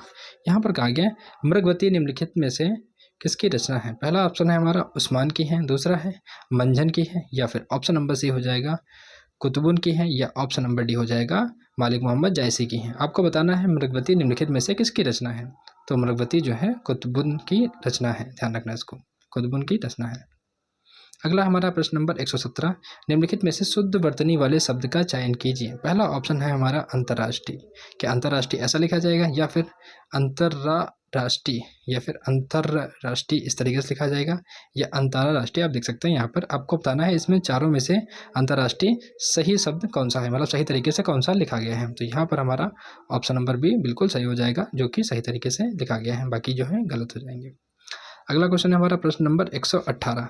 आपको बताना है इसमें आगे कुआं पीछे खाई का सही अर्थ क्या है। आगे कुआं पीछे खाई का सही अर्थ क्या है। चारों तरफ पानी ही पानी होना, या फिर रास्ते का बंद होना, या ऑप्शन नंबर सी हो जाएगा दोनों और मुसीबत होना, या ऑप्शन नंबर डी हो जाएगा बीच में निकल भागना। तो बताइए इसका सही आंसर कौन सा हो जाएगा। आगे कुआं और पीछे खाई यानी कि दोनों ओर से मुसीबत होना, ऑप्शन नंबर सी हमारा बिल्कुल सही हो जाएगा। अगले क्वेश्चन की ओर चलते हैं जो कि है प्रश्न नंबर 119। यहाँ पर कहा गया है रामचरितमानस की रचना किस भाषा में की गई थी।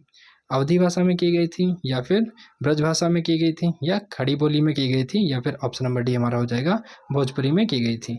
आपको बताना है रामचरितमानस की रचना मतलब किस भाषा में की गई थी। तो यहाँ पर हो जाएगा हमारा ऑप्शन नंबर ए यानी कि अवधी भाषा में रामचरितमानस की रचना की गई थी। अगले क्वेश्चन की ओर चलते हैं जो कि है प्रश्न नंबर 120। आदिकाल के लिए वीर गाथा काल का नाम किसके द्वारा प्रस्तावित किया गया था। मतलब जो आदिकाल है उसको वीर गाथा काल सबसे पहले किसने कहा था, या किसने प्रस्तावित किया था उसका नाम। तो पहला ऑप्शन हो जाएगा हमारा डॉक्टर रामकुमार वर्मा ने, या फिर महापंडित राहुल शंकरत्यान ने, या ऑप्शन नंबर सी हो जाएगा आचार्य रामचंद्र शुक्ल ने, या ऑप्शन नंबर डी हो जाएगा हजारी प्रसाद द्विवेदी ने। आपको बताना है इसमें से आदिकाल के लिए वीर गाथा काल का नाम किसके द्वारा प्रस्तावित किया गया था। तो यहाँ पर हो जाएगा हमारा ऑप्शन नंबर सी आचार्य रामचंद्र शुक्ल। ध्यान रखना काफ़ी इंपॉर्टेंट है, एग्जाम में पूछा जा सकता है। अगले क्वेश्चन की ओर चलें, जो कि हमारा है प्रश्न नंबर 121। उत्कर्ष शब्द का सही विलोम शब्द क्या होगा? पहला ऑप्शन है हमारा पतन, या फिर ऑप्शन नंबर बी हो जाएगा अपकर्ष, या ऑप्शन नंबर सी हो जाएगा अपभ्रंश, या ऑप्शन नंबर डी हो जाएगा विकर्ष। तो उस उत्कर्ष शब्द का जो सही विलोम है वो कौन सा हो जाएगा? तो यहाँ पर उत्कर्ष शब्द का सही विलोम हो जाएगा ऑप्शन नंबर डी अपकर्ष। क्या हो जाएगा? अपकर्ष। चलिए अब देखते हैं प्रश्न नंबर 122। यहाँ पर कहा गया है, आनंद कदम्बनी पत्रिका के संपादक कौन थे? पहला ऑप्शन है हमारा बाबू महादेव सेठ हैं, या फिर चंद्रधर शर्मा गुलेरी हैं, या ऑप्शन नंबर सी हो जाएगा बद्री नारायण चौधरी प्रेमघन हैं, या ऑप्शन नंबर डी हो जाएगा अम्बिका प्रसाद व्यास हैं। आपको बताना है कि आनंद कदम्बनी के पत्रिका के संपादक कौन थे। तो यहाँ पर सही आंसर हो जाएगा हमारा option number C Badri Narayan Chaudhary, जिनका उपनाम था क्या था? प्रेमघन। ठीक है, ध्यान रखना इसको। अगले क्वेश्चन की ओर चलते हैं, जो कि है प्रश्न नंबर 123। अभ्यागत शब्द में कौन सा उपसर्ग लगा हुआ है? उपसर्ग आप जानते हैं किसी शब्द के आगे लगकर उसका अर्थ बदल देता है, उसी को बोलते हैं हम लोग उपसर्ग। तो यहाँ पर बताना है आ हो जाएगा, या फिर अभ्य हो जाएगा, या अभी हो जाएगा, या फिर अभ्या हो जाएगा। तो अभ्यागत शब्द में कौन सा उपसर्ग लगा हुआ है, बताइए इसमें सही आंसर कौन सा हो जाएगा? तो यहाँ पर सही आंसर हो जाएगा हमारा ऑप्शन नंबर सी, यानी कि अभी लगा हुआ है। कौन सा लगा हुआ है? अभी लगा हुआ है। अगले क्वेश्चन की ओर चलते हैं, जो कि हमारा है प्रश्न नंबर 124। यहाँ पर कहा गया रमणी शब्द में किस प्रत्यय का प्रयोग हुआ है? अब प्रत्यय क्या होता है? जो कि शब्द के अंत में लग करके शब्द के अर्थ को परिवर्तित करता है। तो यहाँ पर है रमणी। रमणी शब्द में कौन सा प्रत्यय है? पहला ऑप्शन है हमारा अनि है, दूसरा हो जाएगा ई है, या ऑप्शन नंबर सी हो जाएगा रम है, या ऑप्शन नंबर डी हो जाएगा डी है। तो आपको बताना है इसमें कौन सा बिल्कुल सही हो जाएगा। तो यहाँ पर प्रत्यय हो जाएगा हमारा ऑप्शन नंबर ए, यानी कि अनि वाला, या नी है। ठीक है, अगले क्वेश्चन की ओर चलते हैं, जो कि है प्रश्न नंबर 125। यहाँ पर कहा गया है बोरो सबे रघुवंश कुठार की धार में बरन बजे सरतही। इस काव्य पंक्ति में कौन सा रस है? पहला ऑप्शन है हमारा रौद्र रस है, या फिर ऑप्शन नंबर बी यानी कि भयानक रस है, या ऑप्शन नंबर सी हो जाएगा वीर रस है, या ऑप्शन नंबर डी हो जाएगा हमारा करुण रस है। अब आपको बताना है बोरो सबे रघुवंश कुठार की धार में बरन बजे सरतही, इस काव्य पंक्ति में कौन सा रस है? तो इस काव्य पंक्ति में कौन सा रस हो जाएगा हमारा? ऑप्शन नंबर ए, यानी कि रौद्र रस है। अगले क्वेश्चन चलिए अब देखते हैं प्रश्न नंबर 126 को, जो कि है यहाँ पर श्री गुरुचरण सरोज रज निजमन मुकुर सुधार। इस पंक्ति में कौन सा छंद है? आपको बताना है कि इसमें से कौन सा छंद है। पहला ऑप्शन है हमारा ये कौन सा छंद है? दोहा है, या फिर दूसरा हो जाएगा सोरठा, या ऑप्शन नंबर सी हो जाएगा हमारा रोला, या ऑप्शन नंबर डी हो जाएगा बैरवे। तो यहाँ बताना है आपको इसमें से कौन सा सही हो जाएगा। तो यहाँ पर सही हो जाएगा ये हमारा ऑप्शन नंबर फर्स्ट, यानी कि दोहा है। ये कौन सी पंक्तियाँ किसकी हैं? तो दोहे की हैं, श्री गुरुचरण सरोज रज निजमन मुकुर सुधार। ध्यान रखना इसको। अगले क्वेश्चन की ओर चलते हैं, जो कि है प्रश्न नंबर 127। निम्नलिखित में से कौन सा वाक्य शुद्ध है? पहला ऑप्शन है हमारा मोहन और गीता गा रही हैं, दूसरा ऑप्शन है हमारा गीता और मोहन गा रहा है। यहाँ पर क्या हो जाएगा? मोहन और गीता गा रहे हैं, या फिर ऑप्शन नंबर डी हो जाएगा हमारा मोहन और गीता गा रही हैं। अब आपको बताना है इसमें से कौन सा वाक्य शुद्ध है। उम्मीद है आप सभी इसका सही आंसर जान चुके होंगे। ऑप्शन नंबर सी हमारा बिल्कुल सही हो जाएगा। ठीक है, आगे चलते हैं अगले क्वेश्चन की ओर, जो कि है प्रश्न नंबर 128। हिंदी शब्दकोश में कृषाणु, कृषक, क्रम और क्लीव में सबसे अंत में कौन सा शब्द आएगा? मतलब आपको बताना है कि हिंदी शब्दकोश के अनुसार इनमें से जो है सबसे लास्ट में कौन सा शब्द आएगा अंत में। तो पहला ऑप्शन है हमारा कृषाणु आएगा, या दूसरा हो जाएगा कृषक, या ऑप्शन नंबर सी हो जाएगा हमारा क्रम, या फिर ऑप्शन नंबर डी हो जाएगा हमारा क्लीव। आपको बताना है इसमें से कौन सा इसका सही आंसर हो जाएगा। तो यहाँ पर हमारा सही आंसर हो जाएगा ऑप्शन नंबर डी, यानी कि क्लीव। चलिए अगले क्वेश्चन की ओर, जो कि है प्रश्न नंबर 129। यहाँ पर कहा गया है चाराचरम यानी कि जगत में कौन सा समास है? पहला ऑप्शन है हमारा तत्पुरुष समास है, दूसरा है द्वंद्व समास है, यहाँ पर थोड़ा गलत लिखा हुआ है। अगला ऑप्शन है हमारा बहुब्रीहि समास है, और ऑप्शन नंबर डी हो जाएगा कर्मधारय समास है। आपको बताना है इसमें से कौन सा इसका सही आंसर हो जाएगा। 129 का हमारा ऑप्शन नंबर बी, यानी कि द्वंद्व समास है। अगले क्वेश्चन की ओर चलते हैं, जो कि है प्रश्न नंबर 130। यहाँ पर कहा गया शब्द का अर्थ स्पष्ट करने हेतु कौन सा तरीका सर्वाधिक उपयुक्त है? पहला ऑप्शन है हमारा वाक्य प्रयोग, या फिर व्याख्यायन, या फिर भ्रमण, या ऑप्शन नंबर डी हो जाएगा चित्र निर्माण। आपको बताना है कि शब्द का अर्थ स्पष्ट करने के लिए कौन सा तरीका सबसे सर्वाधिक यानी कि उपयुक्त में आता है। तो कौन सा हो जाएगा यहाँ पर? ऑप्शन नंबर ए वाला वाक्य का प्रयोग। ऑप्शन नंबर ए बिल्कुल सही आंसर हो जाएगा। अगले क्वेश्चन की ओर चलते हैं, जहाँ पर कहा गया निम्नलिखित में से कौन सी भाषा शिक्षण की पद्धति नहीं है। पहला ऑप्शन है हमारा किंडरगार्टन, या फिर मॉन्टेसरी, या ऑप्शन नंबर सी हो जाएगा डेकाली, या ऑप्शन नंबर डी हो जाएगा अभिक्रमित अनुदेशन। अब आपको बताना है निम्नलिखित में से कौन सा शिक्षण भाषा की पद्धति नहीं है। तो यहाँ पर हमारा कौन सा सही हो जाएगा, ऑप्शन नंबर डी वाला अभिक्रमित अनुदेशन। ये जो है इसका जो है शिक्षा प्रणाली का पद्धति नहीं है। अगले क्वेश्चन की ओर चलते हैं, जो कि हमारा प्रश्न नंबर 132। यहाँ पर कहा गया है बालक की प्रारंभिक शिक्षा उसकी मातृभाषा में ही दी जानी चाहिए। यह किसका मानना है, मॉन्टेसरी का मानना है, या फिर महात्मा गांधी का मानना है, या फ्रोबेल, या ऑप्शन नंबर डी हमारा हो जाएगा किलपैट्रिक। तो आपको बताना है इसमें से सही आंसर कौन सा हो जाएगा, इसका किसका मानना है ये। तो ये मानना है महात्मा गांधी का। किसका, ऑप्शन नंबर बी यानी कि गांधी जी का। अगले क्वेश्चन की ओर चलते हैं, जो कि है प्रश्न नंबर 133। यहाँ पर कहा गया व्याकरण शिक्षण के लिए निम्नलिखित में से कौन सी प्रणाली उपयुक्त नहीं है। पहला ऑप्शन है हमारा आगमन प्रणाली, दूसरा हो जाएगा निगमन प्रणाली, तीसरा हो जाएगा अविकृत प्रणाली, या ऑप्शन नंबर डी हो जाएगा हमारा कक्षा अभिनय प्रणाली। आपको बताना है इसमें सही आंसर कौन सा हो जाएगा। तो यहाँ पर जो है सही आंसर हो जाएगा हमारा ऑप्शन नंबर डी कक्षा अभिनय प्रणाली। व्याकरण शिक्षण के निम्नलिखित में से कौन सी प्रणाली उपयुक्त नहीं है। तो कौन सी नहीं है, तो कक्षा अभिनय प्रणाली नहीं है। बाकी आगमन, निगमन और अव्याकृत प्रणाली तीनों ही यहाँ पर सही हो जाएंगे। अगला क्वेश्चन है हमारा प्रश्न नंबर 134। यहाँ पर कहा गया आनंद कदम्बिनी पत्रिका का प्रकाशन कहाँ से होता है। पहला ऑप्शन है हमारा बनारस से, दूसरा है मिर्ज़ापुर से, तीसरा है इलाहाबाद से, या चौथा हो जाएगा लखनऊ से। आपको बताना है कि आनंद कदम्बिनी पत्रिका का प्रकाशन कहाँ से होता है। तो यह होता है हमारा ऑप्शन नंबर बी मिर्ज़ापुर से। कहाँ से, मिर्ज़ापुर से। अगले क्वेश्चन की ओर चलते हैं, जो कि है प्रश्न नंबर 135। यहाँ पर कहा गया खुमान रासो निम्नलिखित में से किस काल की रचना है। पहला ऑप्शन है हमारा आदिकाल की रचना है, दूसरा हो जाएगा भक्ति काल की रचना है, या फिर रीतिकाल की रचना है, या ऑप्शन नंबर डी हो जाएगा हमारा आधुनिक काल की रचना है। अगर अब तक आपने वीडियो को लाइक ना किया हो तो कर दीजिए, चैनल को सब्सक्राइब कर दीजिए और अपने 10 दोस्तों के साथ इस वीडियो को जरूर शेयर करें। कम टाइम में बेहतर रिवीजन आपका यहीं से हो जाएगा, इस चैनल पर हो जाएगा। ठीक है, तो यहाँ पर सही आंसर हो जाएगा हमारा आदिकाल, यानी कि जो खुमान रासो निम्नलिखित में से किसके काल की रचना है, तो आदिकाल की रचना है। अगले क्वेश्चन की ओर चलते हैं, जो कि है प्रश्न नंबर 136। हिंदी गद्य शिक्षण की पाठ्य योजना में उद्देश्य कथन कब आता है। पहला ऑप्शन है हमारा पूर्व ज्ञान के पश्चात, या फिर प्रस्तावना के पश्चात, या ऑप्शन नंबर सी हो जाएगा हमारा आदर्श वाचन के पश्चात, या ऑप्शन नंबर डी हो जाएगा मौन वाचन के पूर्व। आपको बताना है इसमें से हिंदी गद्य शिक्षण की पाठ्य योजना में उद्देश्य कथन कब आता है। तो 136 का यहाँ पर हमारा सही आंसर हो जाएगा ऑप्शन नंबर डी, यानी कि प्रस्तावना प्रश्न के पश्चात। अगले क्वेश्चन की ओर चलते हैं, प्रश्न नंबर 137।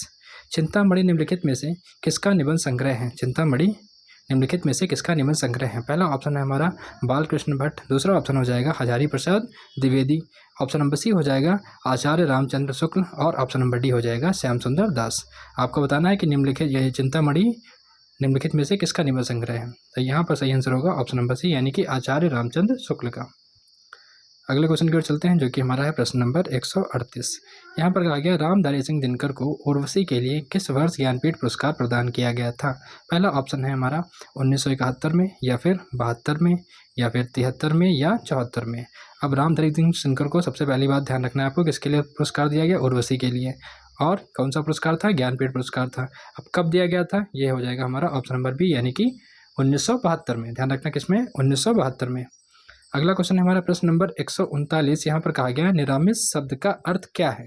निरामिष, तो निरामिष शब्द का अर्थ क्या है। पहला ऑप्शन है हमारा मांस रहित भोजन, या फिर मोक्ष का इच्छुक, या ऑप्शन नंबर सी हो जाएगा रात्रि में विचरण करने वाला, या ऑप्शन नंबर डी हो जाएगा मृत्यु का इच्छुक। अब आपको बताना है 139 का इसमें सही आंसर कौन सा हो जाएगा। जो निरामिष शब्द है उसका अर्थ क्या होता है, मांस रहित भोजन। कौन सा हो जाएगा, मांस रहित भोजन इसका सही आंसर हो जाएगा। अगले क्वेश्चन की ओर चलते हैं, जो कि है प्रश्न नंबर 140। तो ये हो जाएगा सहज शब्द व्याकरण के दृष्टि से किस श्रेणी में आता है। पहला ऑप्शन है हमारा तत्सम में आता है, दूसरा है तत्भव में आता है, या फिर ऑप्शन नंबर सी देशज में आता है, या ऑप्शन नंबर डी आगत होता है। बताइए जो सहज शब्द है व्याकरण की दृष्टि से किस श्रेणी में आता है। तो यहाँ पर हमारा ये आता है आगत स्वर में। किस में आता है, आगत में। ध्यान रखना ऑप्शन नंबर डी। वनिता शब्द का प्रयोग किस अर्थ में होता है। पहला ऑप्शन है हमारा जंगल, दूसरा है हमारा स्त्री, तीसरा है हमारा पुस्तक, या चौथा हो जाएगा हमारा व्यवसायी। तो वनिता शब्द का प्रयोग किस अर्थ में होता है। 141 का हमारा यहाँ पर सही आंसर हो जाएगा ऑप्शन नंबर बी, यानी कि स्त्री। कहीं ना कहीं ये जो है इनडायरेक्टली आपसे पर्यायवाची पूछा गया था। तो अगले क्वेश्चन की ओर चलते हैं, जो कि है प्रश्न नंबर 142। यहाँ पर कहा गया है मुकुंद निम्नलिखित में से, मुकुंद जो है निम्नलिखित में से किसका पर्यायवाची शब्द है। पहला ऑप्शन है हमारा विष्णु, दूसरा है शिव, तीसरा हो जाएगा हमारा सूर्य, या ऑप्शन नंबर डी हो जाएगा कामदेव। आपको बताना है मुकुंद निम्नलिखित में से किसका पर्यायवाची शब्द है। तो 142 का हमारा सही हो जाएगा ऑप्शन नंबर ए यानी कि विष्णु। अगला क्वेश्चन है हमारा प्रश्न नंबर 143। कोहरी नालिनी तू कुम्हानी, तेरे ही नाली सरोवर पानी। इन पंक्ति में रचनाकार कौन है। पहला ऑप्शन है हमारा जयसिंह की है, या फिर रैदास की है, या ऑप्शन नंबर सी हमारा कबीरदास की है, या ऑप्शन नंबर डी है दादू दयाल की है। आपको बताना है इसका सही आंसर कौन सा हो जाएगा। तो 143 का सही आंसर कौन सा हो जाएगा। ऑप्शन नंबर सी यानी कि कबीरदास है। कौन है, कबीरदास। अगले क्वेश्चन की ओर चलते हैं जो कि है प्रश्न नंबर 144। यहाँ पर कहा गया करपट शब्द का तद्भव रूप क्या है। करपट शब्द का तद्भव रूप क्या है। कपट है, या कारपेट है, या फिर कपूर हो जाएगा, या ऑप्शन नंबर डी हमारा कपड़ा हो जाएगा। आपको बताना है करपट शब्द का तद्भव रूप क्या है। तो यहाँ पर सही आंसर हो जाएगा हमारा ऑप्शन नंबर डी यानी कि कपड़ा है। क्या है, कपड़ा है। अगले क्वेश्चन की ओर चलते हैं जो कि है 145 नंबर। यहाँ पर कहा गया वर्तनी की दृष्टि से निम्नलिखित में से कौन सा युग्म शुद्ध है। पहला ऑप्शन है हमारा बारात और बसंत, दूसरा है बारात और वसंत, या ऑप्शन नंबर सी हो जाएगा बारात और वसंत, या ऑप्शन नंबर डी है हमारा बारात और बसंत। अब आपको बताना है कि सही तरीके से कौन सा यहाँ पर लिखा गया है, बारात और वसंत, कौन सा सही हो जाएगा इसमें। तो यहाँ पर हमारा सही तरीके से लिखा गया है ऑप्शन नंबर सी में, यहाँ पर बारात और वसंत इस तरीके से लिखा जाता है, यानी कि ऑप्शन नंबर सी हमारा बिल्कुल सही हो जाएगा। अगले क्वेश्चन की ओर चलते हैं जो कि है प्रश्न नंबर 146। यहाँ पर कहा गया है हिंदी में अर्धस्वर कौन से कहलाते हैं। अर्धस्वर कौन से कहलाते हैं, या फिर वा, या ई, या उ, साथ में है री या लरी, या ऑप्शन नंबर डी हो जाएगा हमारा री और श। अब आपको बताना है हिंदी में अर्धस्वर कौन से कहलाते हैं। तो कौन से कहलाते हैं सभी को पता होगा, या और पा। अगला क्वेश्चन है हमारा प्रश्न नंबर 147। चोर की दाढ़ी में तिनका, इस मुहावरे का सही अर्थ आपको बताना है। पहला ऑप्शन है हमारा अपराधी का अपनी दाढ़ी खुजलाना, या फिर ऑप्शन नंबर बी हो जाएगा अपराधी का शंकाग्रस्त रहना, या ऑप्शन नंबर सी हो जाएगा अपराधी की पहचान हो जाना, या ऑप्शन नंबर डी हो जाएगा अपराधी का अपनी पहचान छिपाना। आपको बताना है चोर की दाढ़ी में तिनका। तो उम्मीद है आप सभी इसका आंसर जानते होंगे। यहाँ पर ऑप्शन नंबर बी हमारा बिल्कुल सही हो जाएगा, अपराधी का शंकाग्रस्त रहना। अगला क्वेश्चन है हमारा प्रश्न नंबर 148। यहाँ पर कहा गया एक बार कही बात को दोहराते रहना। वाक्यांश के लिए एक शब्द क्या है। पहला ऑप्शन है हमारा अगार, या फिर प्रकथन, या पृष्ठपेषण, या ऑप्शन नंबर डी हो जाएगा हमारा प्रस्तावना। अब आपको बताना है एक बार जो कही गई बात है उसी को बार बार रिपीट करना क्या होता है। वाक्यांश के लिए एक शब्द क्या होगा। तो यहाँ पर हो जाएगा हमारा ऑप्शन नंबर सी यानी कि पृष्ठपेषण, ध्यान रखना। अगले क्वेश्चन की ओर चलते हैं जो कि है प्रश्न नंबर 149। यहाँ पर कहा गया बुद्धिहीन शब्द व्याकरण की दृष्टि से किस श्रेणी में आता है। यानी कि ये शब्द क्या है, संज्ञा है, या फिर सर्वनाम है, या फिर विशेषण है, या ऑप्शन नंबर डी हमारा हो जाएगा क्रिया है। आपको बताना है इसका सही आंसर कौन सा हो जाएगा। बुद्धिहीन शब्द कौन है। तो बुद्धिहीन शब्द क्या है, विशेषता है। किसी व्यक्ति की विशेषता बताई जाती है ना कि वो व्यक्ति कैसा है, तो बुद्धिहीन है, यानी कि कहीं ना कहीं उसकी विशेषता बताई जा रही है, तो कैसा हो गया, विशेषण हो गया। अगले क्वेश्चन की ओर चलते हैं जो कि है प्रश्न नंबर 150। छत से ईंट गिरी, छत से ईंट गिरी, कहीं ना कहीं अलगाव का सेंस है, छत से ईंट गिर गई। ठीक है, इस वाक्य में कौन सा कारक होगा। अपादान कारक होगा, संबंध कारक होगा, अधिकरण कारक होगा, या फिर संप्रदान कारक होगा। उम्मीद है आप इसका आंसर जानते होंगे। तो पहला ऑप्शन हमारा यहाँ पर सही हो जाएगा अपादान कारक। नमस्कार, अचीवर अकेडमी पे आप सभी का एक बार फिर से स्वागत है। और आज की हमारी वीडियो होगी UP TET Hindi previous year question की चौथी वीडियो, जिसमें हम कवर करेंगे 50 अगले क्वेश्चंस को, जो कि हैं हमारे 151 से लेकर के 200 तक। तो इस वीडियो को पूरा देख। पहला क्वेश्चन है हमारा महोर्मी का सही संधि विच्छेद क्या है। पहला ऑप्शन है हमारा महो प्लस मी, दूसरा है हमारा महा प्लस उर्मी, तीसरा हो जाएगा महा प्लस उर्मी, या फिर ऑप्शन नंबर डी हो जाएगा हमारा महा प्लस उर्मी। आपको बताना है इसका सही संधि विच्छेद कौन सा हो जाएगा। तो यहाँ पर सही आंसर हो जाएगा हमारा ऑप्शन नंबर बी यानी कि महा प्लस उर्मी। क्या हो जाएगा, महा प्लस उर्मी। अगर आप सवालों के जवाब जानते हैं तो कमेंट में अपने आंसर जरूर दें। चलिए अगला क्वेश्चन है हमारा प्रश्न नंबर 152। यहाँ पर कहा गया है समष्टि शब्द का सही विलोम शब्द क्या है। समष्टि शब्द का सही विलोम शब्द क्या है। पहला ऑप्शन है हमारा विशिष्ट, दूसरा हो जाएगा अशिष्ट, या फिर हमारा ऑप्शन नंबर सी हो जाएगा अपुष्टि, या ऑप्शन नंबर डी हो जाएगा विष्टि। अब आपको बताना है इसमें सही आंसर कौन सा हो जाएगा। समष्टि का जो सही विलोम शब्द है वो कौन सा है। तो समष्टि का सही विलोम शब्द हो जाएगा हमारा ऑप्शन नंबर डी यानी कि विष्टि। क्या हो जाएगा, विष्टि। अगला हमारा है प्रश्न नंबर 153। यहाँ पर कहा गया है नमित शब्द का सही पर्यायवाची शब्द क्या है। पहला ऑप्शन है हमारा क्षण, दूसरा हो जाएगा कार्य, तीसरा हो जाएगा हेतु, या ऑप्शन नंबर डी हो जाएगा हमारा कारण। तो नमित शब्द का सही पर्यायवाची अर्थ क्या है। तो यहाँ पर हो जाएगा हमारा ऑप्शन नंबर ए यानी कि क्षण। नमित शब्द का सही पर्यायवाची शब्द है क्षण। अगला क्वेश्चन है हमारा प्रश्न नंबर 154। यहाँ पर कहा गया है मुझसे उठा नहीं गया, इस वाक्य में कौन सा वाच्य है? पहला ऑप्शन है हमारा कृतवाच्य, दूसरा हो जाएगा हमारा कर्मवाच्य, या ऑप्शन नंबर सी हो जाएगा हमारा भाववाच्य, या ऑप्शन नंबर डी हो जाएगा इनमें से कोई भी नहीं। आपको बताना है मुझसे उठा नहीं गया इस वाक्य में कौन सा वाच्य है? तो इस वाक्य में हमारा हो जाएगा भाववाच्य। कौन सा हो जाएगा? ऑप्शन नंबर सी भाववाच्य, मुझसे उठा नहीं गया। अगला क्वेश्चन है हमारा प्रश्न नंबर 155। जिसकी पूर्व से कोई आशा ना हो, वाक्यांश के लिए एक शब्द होगा। पहला हमारा है प्रत्याशा, दूसरा हो जाएगा अप्रत्याशित, या फिर ऑप्शन नंबर सी हो जाएगा अप्रमेय, या ऑप्शन नंबर डी हो जाएगा हमारा अनाहुत। आपको बताना है इसमें सही आंसर कौन सा हो जाएगा। यहाँ पर जिसकी पूर्व से कोई आशा ना हो, तो क्या हो जाएगा इसका? यहाँ पर हमारा ऑप्शन नंबर बी, यानी कि जिसकी कोई संभावना ही नहीं थी, अप्रत्याशित, तो हमारा ऑप्शन नंबर बी बिल्कुल सही हो जाएगा। चलते हैं अगले क्वेश्चन की ओर, जो कि है प्रश्न नंबर 156। यहाँ पर कहा गया गोधूम शब्द का तद्भव रूप बताना है आपको। क्या है यहाँ पर? तो पहला ऑप्शन हमारा गेहूँ, दूसरा हो जाएगा गाय, ऑप्शन नंबर सी हो जाएगा या गोबर है, या ऑप्शन नंबर डी गोधन है। आपको बताना है गोधूम शब्द का तत्सम शब्द क्या है? तो यहाँ पर हमारा तत्सम शब्द हो जाएगा इसका ऑप्शन नंबर ए, यानी कि गेहूँ। चलिए अगले क्वेश्चन की ओर, जो कि हमारा है प्रश्न नंबर 157। यहाँ पर कहा गया है निष्कपट शब्द का सही संधि विच्छेद क्या है? पहला ऑप्शन है हमारा निह घन कपट, या फिर निष्घन कपट, या ऑप्शन नंबर सी हो जाएगा हमारा निष्घन कपट या निष्घन कपट। अब आपको बताना है इसमें से इसका सही संधि विच्छेद कौन सा है। तो यहाँ पर हमारा जो सही संधि विच्छेद है वो पहला वाला है, यानी ऑप्शन नंबर ए वाला बिल्कुल सही हो जाएगा। अब तक आपने वीडियो को लाइक ना किया हो तो कर दीजिएगा, चैनल को सब्सक्राइब कर लीजिए, और अदर वीडियो जो इंपॉर्टेंट पड़ी हुई है चैनल पर उनको भी जरूर देखिए। यूपी टेट के ऑलरेडी 3 वीडियो जो हिंदी के प्रीवियस ईयर है उसको कवर की गई हैं, और हर वीडियो में 50 क्वेश्चन बताए गए हैं, तो उनको भी जरूर देखिए जिससे आपके PYQs सारे कवर हो जाएं। अगला हमारा है निम्नलिखित में से किस शब्द की वर्तनी शुद्ध है? तो पहला ऑप्शन है हमारा अनुग्रहित, या फिर दूसरा इस तरीके से लिखा जाएगा यानी कि अनुग्रहित, या ऑप्शन नंबर सी हो जाएगा हमारा अनुग्रहित, या ऑप्शन नंबर डी हो जाएगा अनुग्रहित।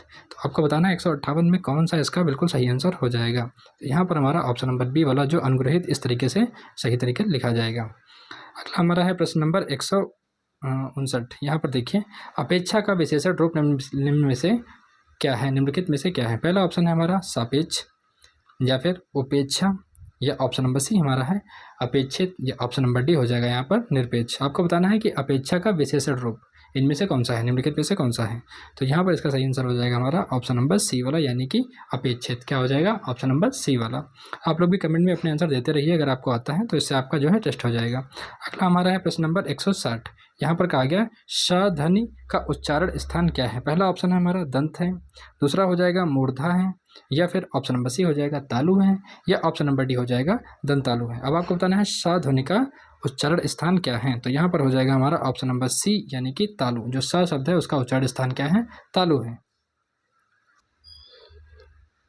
अगला क्वेश्चन है हमारा प्रश्न नंबर 161। यहाँ पर कहा गया है अत्यंत शब्द में कौन सा उपसर्ग प्रयुक्त हुआ है? आपको बताना है अत्यंत शब्द में कौन सा उपसर्ग है। पहला हमारा है अत, दूसरा हमारा है अ, या ऑप्शन नंबर सी हो जाएगा हमारा अत, या फिर ऑप्शन नंबर डी हो जाएगा हमारा अति। अब आपको बताना है इसमें से सही आंसर कौन सा हो जाएगा अत्यंत शब्द का। तो ऑप्शन नंबर डी हमारा हो जाएगा अति। इस शब्द में उपसर्ग क्या होता है? जो शब्द के शुरुआत में लग करके शब्द का मूल अर्थ बदल देते हैं उसको हम लोग बोलते हैं उपसर्ग। तो यहाँ पर हो जाएगा हमारा अति। अगले क्वेश्चन की ओर चलते हैं, जो कि हमारा है प्रश्न नंबर 162। यहाँ पर कहा गया है उपत्यका का सही अर्थ क्या है? पहला ऑप्शन है हमारा सूर्य जिस पर्वत के पीछे से निकलता है उसको कहते हैं, या फिर ऑप्शन नंबर बी हो जाएगा हमारा प्राणियों के पेट का एक अंग, या ऑप्शन नंबर सी हो जाएगा हमारा पर्वत का शिखर, या ऑप्शन नंबर डी हो जाएगा पर्वत के पास की भूमि। अब आपको बताना है इनमें से इसका सही आंसर कौन सा हो जाएगा। तो यहाँ पर जो है इसका सही आंसर हो जाएगा ऑप्शन नंबर डी, यानी कि पर्वत के पास की भूमि। अगले क्वेश्चन की ओर चलते हैं, जो कि है प्रश्न नंबर 163। यहाँ पर कहा गया है ड़ा का उच्चारण स्थान क्या होता है? पहला ऑप्शन है हमारा नासिक, दूसरा हो जाएगा कंठोष्ठ, तीसरा हो जाएगा हमारा मूर्धन्य, या ऑप्शन नंबर डी हो जाएगा कंठ तालव्य। तो आपको बताना है इसमें सही आंसर कौन सा हो जाएगा। ड़ा का उच्चारण स्थान क्या होता है? तो आपको बताना है इसमें सही आंसर कौन सा हो जाएगा। तो यहाँ हो जाएगा हमारा ऑप्शन नंबर ए, यानी कि नासिक। अगले क्वेश्चन की ओर चलते हैं, जो कि है प्रश्न नंबर 164। यहाँ पर कहा गया 4 गज का मलमल में कौन सा विशेषण प्रयुक्त हुआ है? 4 गज का मलमल में कौन सा विशेषण प्रयुक्त हुआ है? पहला ऑप्शन है हमारा संख्यावाचक, दूसरा हो जाएगा हमारा गुणवाचक, तीसरा हमारा है परिमाण बोधक, या फिर ऑप्शन नंबर डी हो जाएगा हमारा सर्वनौमिक। आपको बताना है कि 4 गज मलमल में कौन सा विशेषण प्रयुक्त हुआ है। तो यहाँ पर हमारा प्रयुक्त हुआ है ऑप्शन नंबर डी, यानी सी, यानी कि परिमाण बोधक। यहाँ पर क्या हो जाएगा, ऑप्शन नंबर सी परिमाण बोधक। अगले क्वेश्चन की ओर चलते हैं, जो कि हमारा है प्रश्न नंबर 165। यहाँ पर कहा गया है शीर्ष का तत्सम रूप क्या है। पहला ऑप्शन है हमारा शीर्ष हो जाएगा, या फिर शीर्ष हो जाएगा, या ऑप्शन नंबर सी हो जाएगा हमारा सिरा हो जाएगा, या ऑप्शन नंबर डी हो जाएगा शीर्षक हो जाएगा। आपको बताना है शीर्ष का तत्सम रूप क्या है। तो यहाँ पर हमारा सही आंसर हो जाएगा ऑप्शन नंबर बी वाला, बिल्कुल सही हो जाएगा, शीर्ष। इस तरीके से होगा इसका तत्सम रूप। अगला हम चलते हैं अगले क्वेश्चन की ओर, जो कि है प्रश्न नंबर 166। यहाँ पर कहा गया चौराहा शब्द में कौन सा समास है। पहला ऑप्शन है हमारा कर्मधारय समास है, या फिर द्वंद्व समास है, या फिर द्विगु समास है, या हमारा ऑप्शन नंबर डी हो जाएगा अव्ययभावी समास है। आपको बताना है कि चौराहा शब्द में कौन सा समास है। तो यहाँ पर हमारा सही आंसर हो जाएगा ऑप्शन नंबर सी, यानी कि द्विगु समास है। क्या हो जाएगा, द्विगु समास। अगले क्वेश्चन की ओर चलते हैं, जो कि है प्रश्न नंबर 167। यहाँ पर कहा गया है आग की किरकिरी होना, यानी इसका सही अर्थ क्या है। आग की किरकिरी होना, इसका सही अर्थ क्या हो जाएगा। पहला ऑप्शन है हमारा अप्रिय लगना, या फिर ऑप्शन नंबर बी हो जाएगा धोखा देना, या ऑप्शन नंबर सी होगा कष्टदायक होना, या फिर ऑप्शन नंबर डी हो जाएगा बहुत प्रिय होना। आपको बताना है आग की किरकिरी होना का सही अर्थ क्या होगा। तो यहाँ पर हो जाएगा हमारा ऑप्शन नंबर ए, यानी कि अप्रिय लगना, अप्रिय लगना। अगले क्वेश्चन की ओर चलते हैं, जो कि है प्रश्न नंबर 168। निम्नलिखित में से मौखिक अभिव्यक्ति का रूप कौन सा है। पहला ऑप्शन है हमारा शुद्ध वर्तनी, दूसरा ऑप्शन हो जाएगा हमारा सुलेख, ऑप्शन नंबर सी हो जाएगा श्रुतलेख, या ऑप्शन नंबर डी हो जाएगा आशु भाषण। आपको बताना है निम्नलिखित में से मौखिक अभिव्यक्ति का रूप कौन सा है। तो 168 का हमारा सही आंसर हो जाएगा आशु भाषण। कौन सा हो जाएगा, ऑप्शन नंबर डी। अगले क्वेश्चन की ओर चलते हैं, जो कि है प्रश्न नंबर 169। यहाँ पर कहा गया है भाषा में कुल कितनी बोलियाँ हैं। हिंदी भाषा में कुल कितनी बोलियाँ हैं। पहला ऑप्शन है हमारा 15 हैं, या फिर 18 हैं, या ऑप्शन नंबर सी 22 हैं, या ऑप्शन नंबर डी 25 हैं। आपको बताना है इसमें सही आंसर कौन सा हो जाएगा। यहाँ पर जो है कितनी भाषाएँ हैं हिंदी में, तो इसका सही आंसर हो जाएगा हमारा ऑप्शन नंबर बी, यानी कि 18 भाषाएँ हैं। अगले क्वेश्चन की ओर चलते हैं, जो कि है प्रश्न नंबर 170। यहाँ पर कहा गया है भारतीय युग से निकलने वाली पत्रिका का सही युग्म कौन सा है। मतलब जो ऐसी पत्रिका आपको बतानी है जो कि भारतीय युग में लिखी गई है। पहला ऑप्शन है हमारा कविवचन सुधा, जो कि हिंदी प्रदीप, या फिर दूसरी है सरस्वती, जो कि माधुरी में है, ऑप्शन नंबर सी है कल्पना, जो कि ज्ञानोदय में है, या फिर ऑप्शन नंबर डी नवनीत, जो कि कदम्बिनी की। तो आपको बताना है भारतीय युग में निकलने वाली पत्रिका का सही युग्म कौन सा है। तो इसका सही आंसर कौन सा हो जाएगा। तो हमारा पहला वाला हिंदी कविवचन सुधा जो है हिंदी प्रदीप से है। अगला हमारा है प्रश्न नंबर 171। यहाँ पर कहा गया है तद्भव पत्रिका के संपादक का नाम क्या है। जो तद्भव है इस नाम की पत्रिका है, उसके संपादक का नाम क्या है। पहला ऑप्शन है हमारा यहाँ पर लीलाधर जगुड़ी, या फिर ऑप्शन नंबर बी हो जाएगा विश्वनाथ प्रसाद तिवारी, या ऑप्शन नंबर सी हो जाएगा हरे प्रकाश उपाध्याय, या ऑप्शन नंबर डी हो जाएगा अखिलेश। आपको बताना है इसका सही आंसर कौन सा होगा। यहाँ पर तद्भव पत्रिका के संपादक का नाम क्या है। तो यहाँ पर नाम हो जाएगा ऑप्शन नंबर डी, यानी कि अखिलेश। क्या नाम हो जाएगा, ऑप्शन नंबर डी अखिलेश। अगले क्वेश्चन की ओर चलते हैं, जो कि है प्रश्न नंबर 172। यहाँ पर कहा गया है 12 बरस लो कूक जीवे अरु 13 लो जिय सियार। यहाँ पर जो 12 है वो हिंदी में लिखा जाना चाहिए था, लेकिन यहाँ पर नंबर्स में आ गया है, कोई बात नहीं। 12 बरस लो कुकर जीवे और 13 लो जिये सियार। यह पंक्ति किसकी है। पहला ऑप्शन है हमारा विद्यापति की है, दूसरा हो जाएगा चंद्रवरदाई की है, या फिर ऑप्शन नंबर सी हो जाएगा हमारा नरपति नल्ला की है, या ऑप्शन नंबर डी हो जाएगा जगनिक की है। आपको बताना है कि ये पंक्ति किसकी है। तो यहाँ पर सही आंसर हो जाएगा हमारा ऑप्शन नंबर डी जगनिक। निम्नलिखित में से किस देश में हिंदी भाषा का प्रयोग लिखने व बोलने में किया जाता है। पहला ऑप्शन है हमारा ऑस्ट्रेलिया में, दूसरा हो जाएगा दक्षिण अफ्रीका में, या फिर तीसरा हो जाएगा पाकिस्तान में, या ऑप्शन नंबर डी हो जाएगा मॉरिशस में। आपको बताना है निम्नलिखित में से किस देश में हिंदी भाषा का प्रयोग लिखने एवं बोलने में किया जाता है। तो यहाँ पर हमारा हो जाएगा ऑप्शन नंबर डी, यानी कि मॉरिशस। ऑप्शन नंबर डी बिल्कुल सही हो जाएगा। अगला क्वेश्चन है हमारा प्रश्न नंबर 174। यहाँ पर कहा गया है वीरों का कैसा हो वसंत, इस कविता की रचयिता कौन है। पहला ऑप्शन है हमारा सुमित्रा कुमारी चौहान, दूसरा है हमारा सुभद्रा कुमारी चौहान, या फिर ऑप्शन नंबर सी हो जाएगा माखनलाल चतुर्वेदी, या ऑप्शन नंबर डी यानी कि रामधारी सिंह दिनकर। आपको बताना है कि वीरों का कैसा हो वसंत इसके जो है लेखक कौन है। तो यहाँ पर सही आंसर हो जाएगा हमारा option number B Subhadra Kumari Chauhan. काफ़ी इंपॉर्टेंट क्वेश्चन है, ध्यान रखिएगा, इसको रिपीट होगा। अगले क्वेश्चन की ओर चलते हैं, जो कि है प्रश्न नंबर 175। यहाँ पर कहा गया है व्याकरण और वर्तनी के शुद्ध शब्द क्या कहलाती हैं। साहित्यिक शब्द, या फिर प्रांजल भाषा, साहित्यिक भाषा, और दूसरा ऑप्शन है हमारा प्रांजल भाषा, या फिर ऑप्शन नंबर सी हमारा है व्याकरणीय भाषा, या ऑप्शन नंबर डी हो जाएगा मानक भाषा। आपको बताना है जहाँ पर व्याकरण और वर्तनी से शुद्ध भाषा को क्या कहलाती है। तो यहाँ पर हमारा सही आंसर हो जाएगा ऑप्शन नंबर डी, यानी कि मानक भाषा। क्या हो जाएगा, मानक भाषा। अगले क्वेश्चन की ओर चलते हैं जो कि है प्रश्न नंबर 176। यहाँ पर कहा गया है निम्नलिखित में से कौन सा रासो अल्लाह खंड के नाम से प्रसिद्ध है।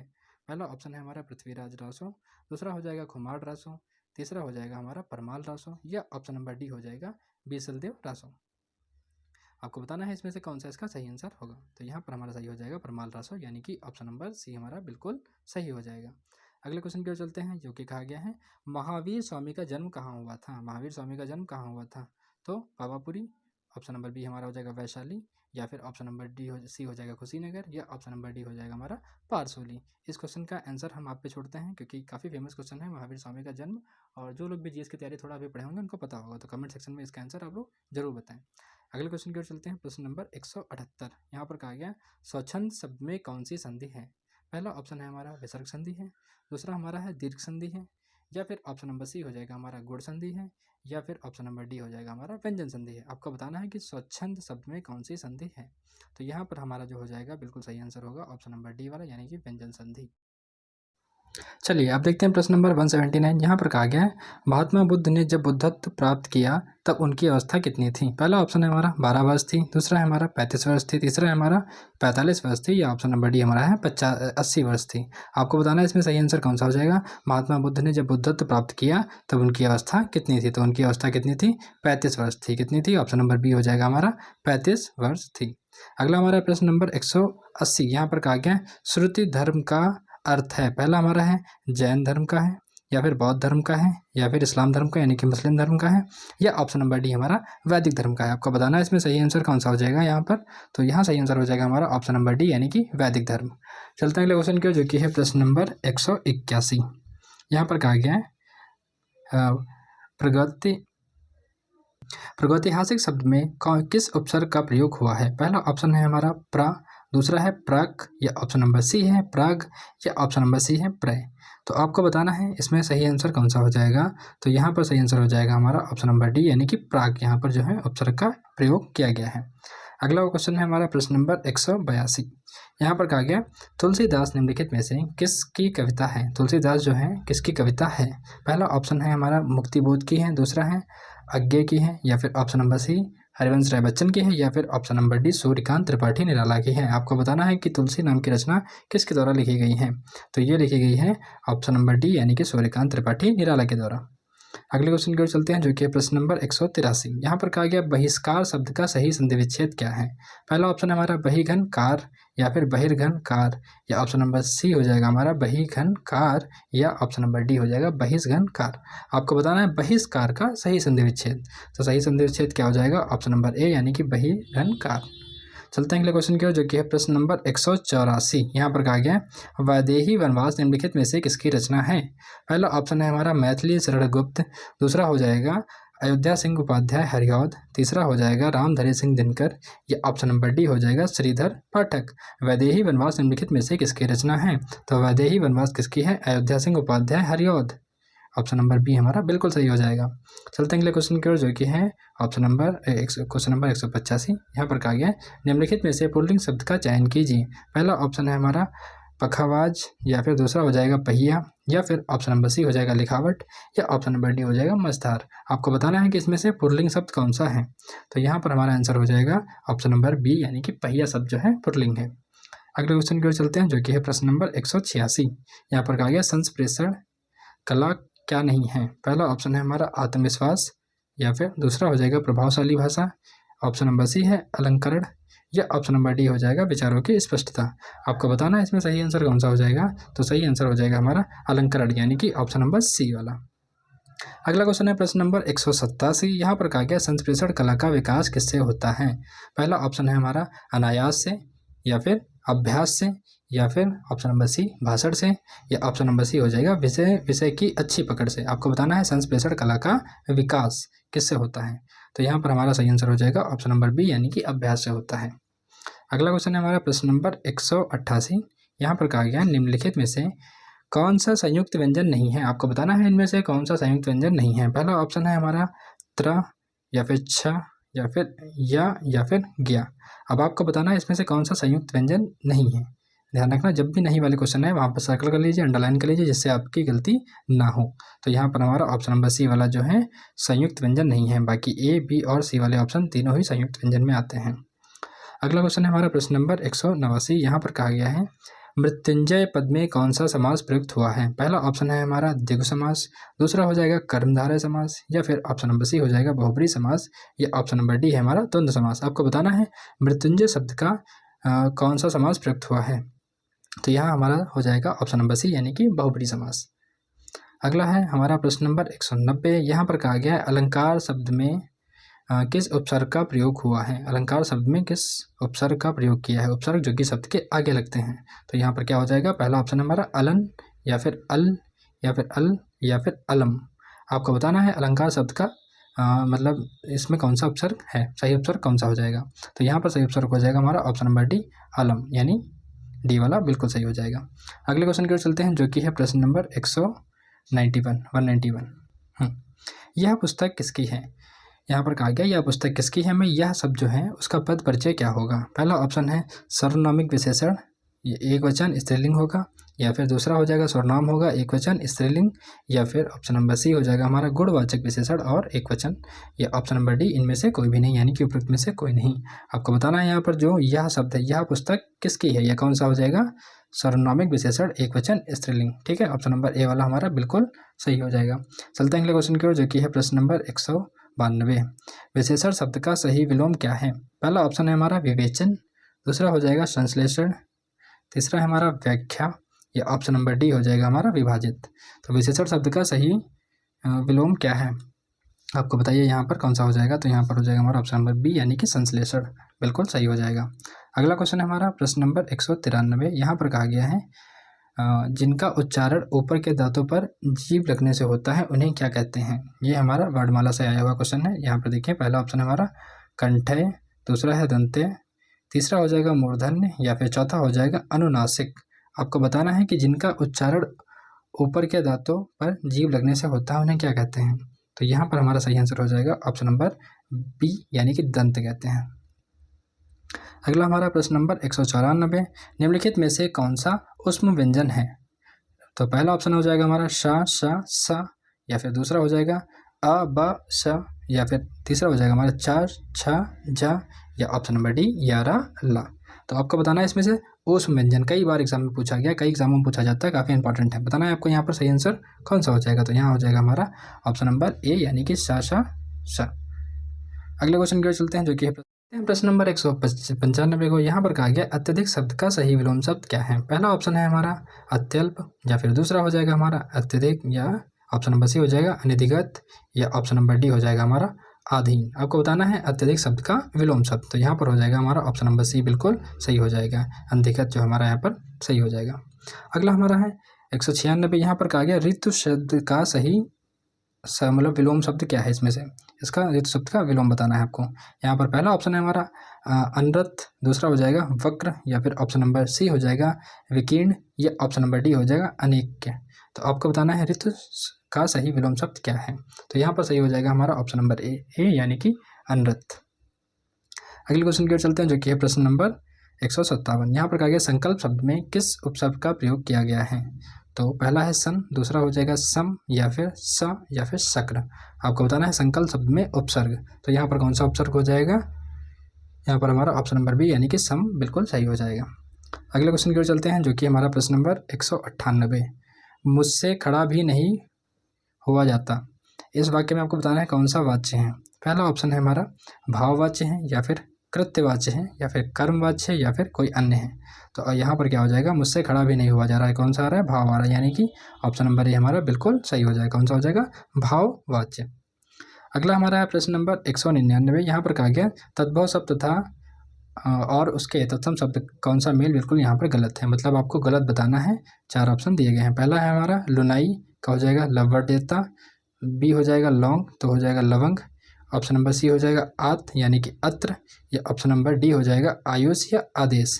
अब आपको बताना है तद्भव और तत्सम का कौन सा मेल गलत है यहाँ पर। तो यहाँ पर जो गलत है वो है हमारा ऑप्शन नंबर सी यानी कि आत और अत्र, ये वाला ऑप्शन गलत है, बाकी जो है सही है। अगले क्वेश्चन की ओर चलते हैं, जो कि इस वीडियो का लास्ट क्वेश्चन है। तो अब तक आपने चैनल को सब्सक्राइब ना किया हो, वीडियो को लाइक ना किया हो, कमेंट में अपना फीडबैक जरूर दें कि आपको वीडियो कैसी लगी, ताकि अगली वीडियो लाने में हमारा मोटिवेशन बढ़ता रहे। तो देखिए यहाँ पर क्या है, प्रश्न नंबर 200 में है, लेखक और उनकी रचनाओं का कौन सा जोड़ा गलत है। पहला ऑप्शन है हमारा संस्कृत के 4 अध्याय, ये किसके द्वारा लिखी गई है, रामधारी सिंह दिनकर, पहला ऑप्शन है हमारा। दूसरा है हमारा रंस कृंजन, जो कि लिखी गई है आचार्य महावीर प्रसाद द्विवेदी के द्वारा, ऑप्शन नंबर बी है। ऑप्शन नंबर सी हो जाएगा हमारा स्कंद गुप्त लक्ष्मी नारायण मिश्र, या फिर ऑप्शन नंबर डी हो जाएगा अशोक के फूल के, जो कि किसके द्वारा लिखी गई है, आचार्य हजारी प्रसाद द्विवेदी से। आपको बताना है इसमें से कौन सा जोड़ा गलत है। तो यहाँ पर आपको गलत जोड़ा बताना है, जो कि स्कंद गुप्त हैं, जो लक्ष्मी नारायण गुप्त के द्वारा नहीं लिखी गई है। तो ऑप्शन नंबर सी हमारा बिल्कुल सही हो जाएगा, जो गलत है वही पूछा गया था। तो अगर आपको वीडियो पसंद आई हो तो लाइक करिएगा और चैनल को सब्सक्राइब करना बिल्कुल ना भूलिएगा।